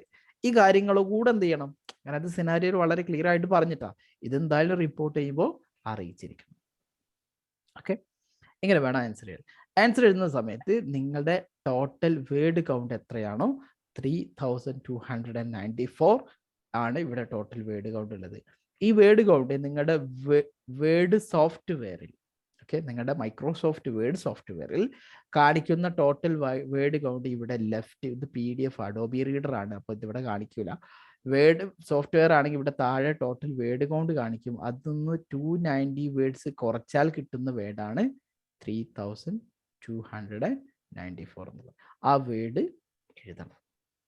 ഓക്കെ, അതുപോലെ ഇവിടെ ഏതൊക്കെ റിസോഴ്സസ് നിങ്ങൾ റെഫർ ചെയ്തിട്ടുള്ളത് അതും എഴുതണം, അതും മറന്നു പോകരുത്. അത് നിങ്ങളുടെ ടെക്സ്റ്റ് ബുക്കിനെ കോഴ്സ് മെറ്റീരിയൽ എന്ന് പറയാം. നിങ്ങൾ എൻ്റെ റെക്കോർഡ് വീഡിയോസോ അല്ലെങ്കിൽ ലൈവ് ക്ലാസ്സിലൊക്കെ എഴുതിയ നോട്ട്, അതുപോലെ തന്നെ നമ്മുടെ ഡെയിലി ടാസ്കുകളിൽ അസൈൻമെൻറ്റ്സിലൊക്കെ എഴുതിയ നോട്ട്സ്, ഇതൊക്കെ നോക്കുന്നുണ്ടെങ്കിൽ റിവിഷൻ നോട്ട്സ് എന്നും അതിനെ പറയാം. പിന്നെ ഇതിന് ഏറ്റവും ആദ്യത്തെ പേജിൽ നിങ്ങൾക്ക് ഇവിടെ ലേണർ നെയിം എഴുതണം. നിങ്ങളിവിടെ നിങ്ങളുടെ കറക്റ്റ് പേരെന്താണോ അതാണ് ഇവിടെ എഴുതേണ്ടത്. Learner number, learner partner name, ഇതെല്ലാം നിങ്ങൾക്ക് വന്നിട്ടുള്ള നിബോഷിന്റെ ഹാൾ ടിക്കറ്റിൽ ഉണ്ടായിരിക്കും. ഹാൾ ടിക്കറ്റ് എന്ന് പറഞ്ഞാൽ നിബോഷിന്റെ കൺഫർമേഷൻ മെയിൽ വന്നതിൽ ഉണ്ടായിരിക്കും. ഓക്കെ, ഇതോടുകൂടി നമ്മുടെ ഈ ഡിസ്കഷൻ ഇവിടെ അവസാനിക്കുകയാണ്. Thanks for watching.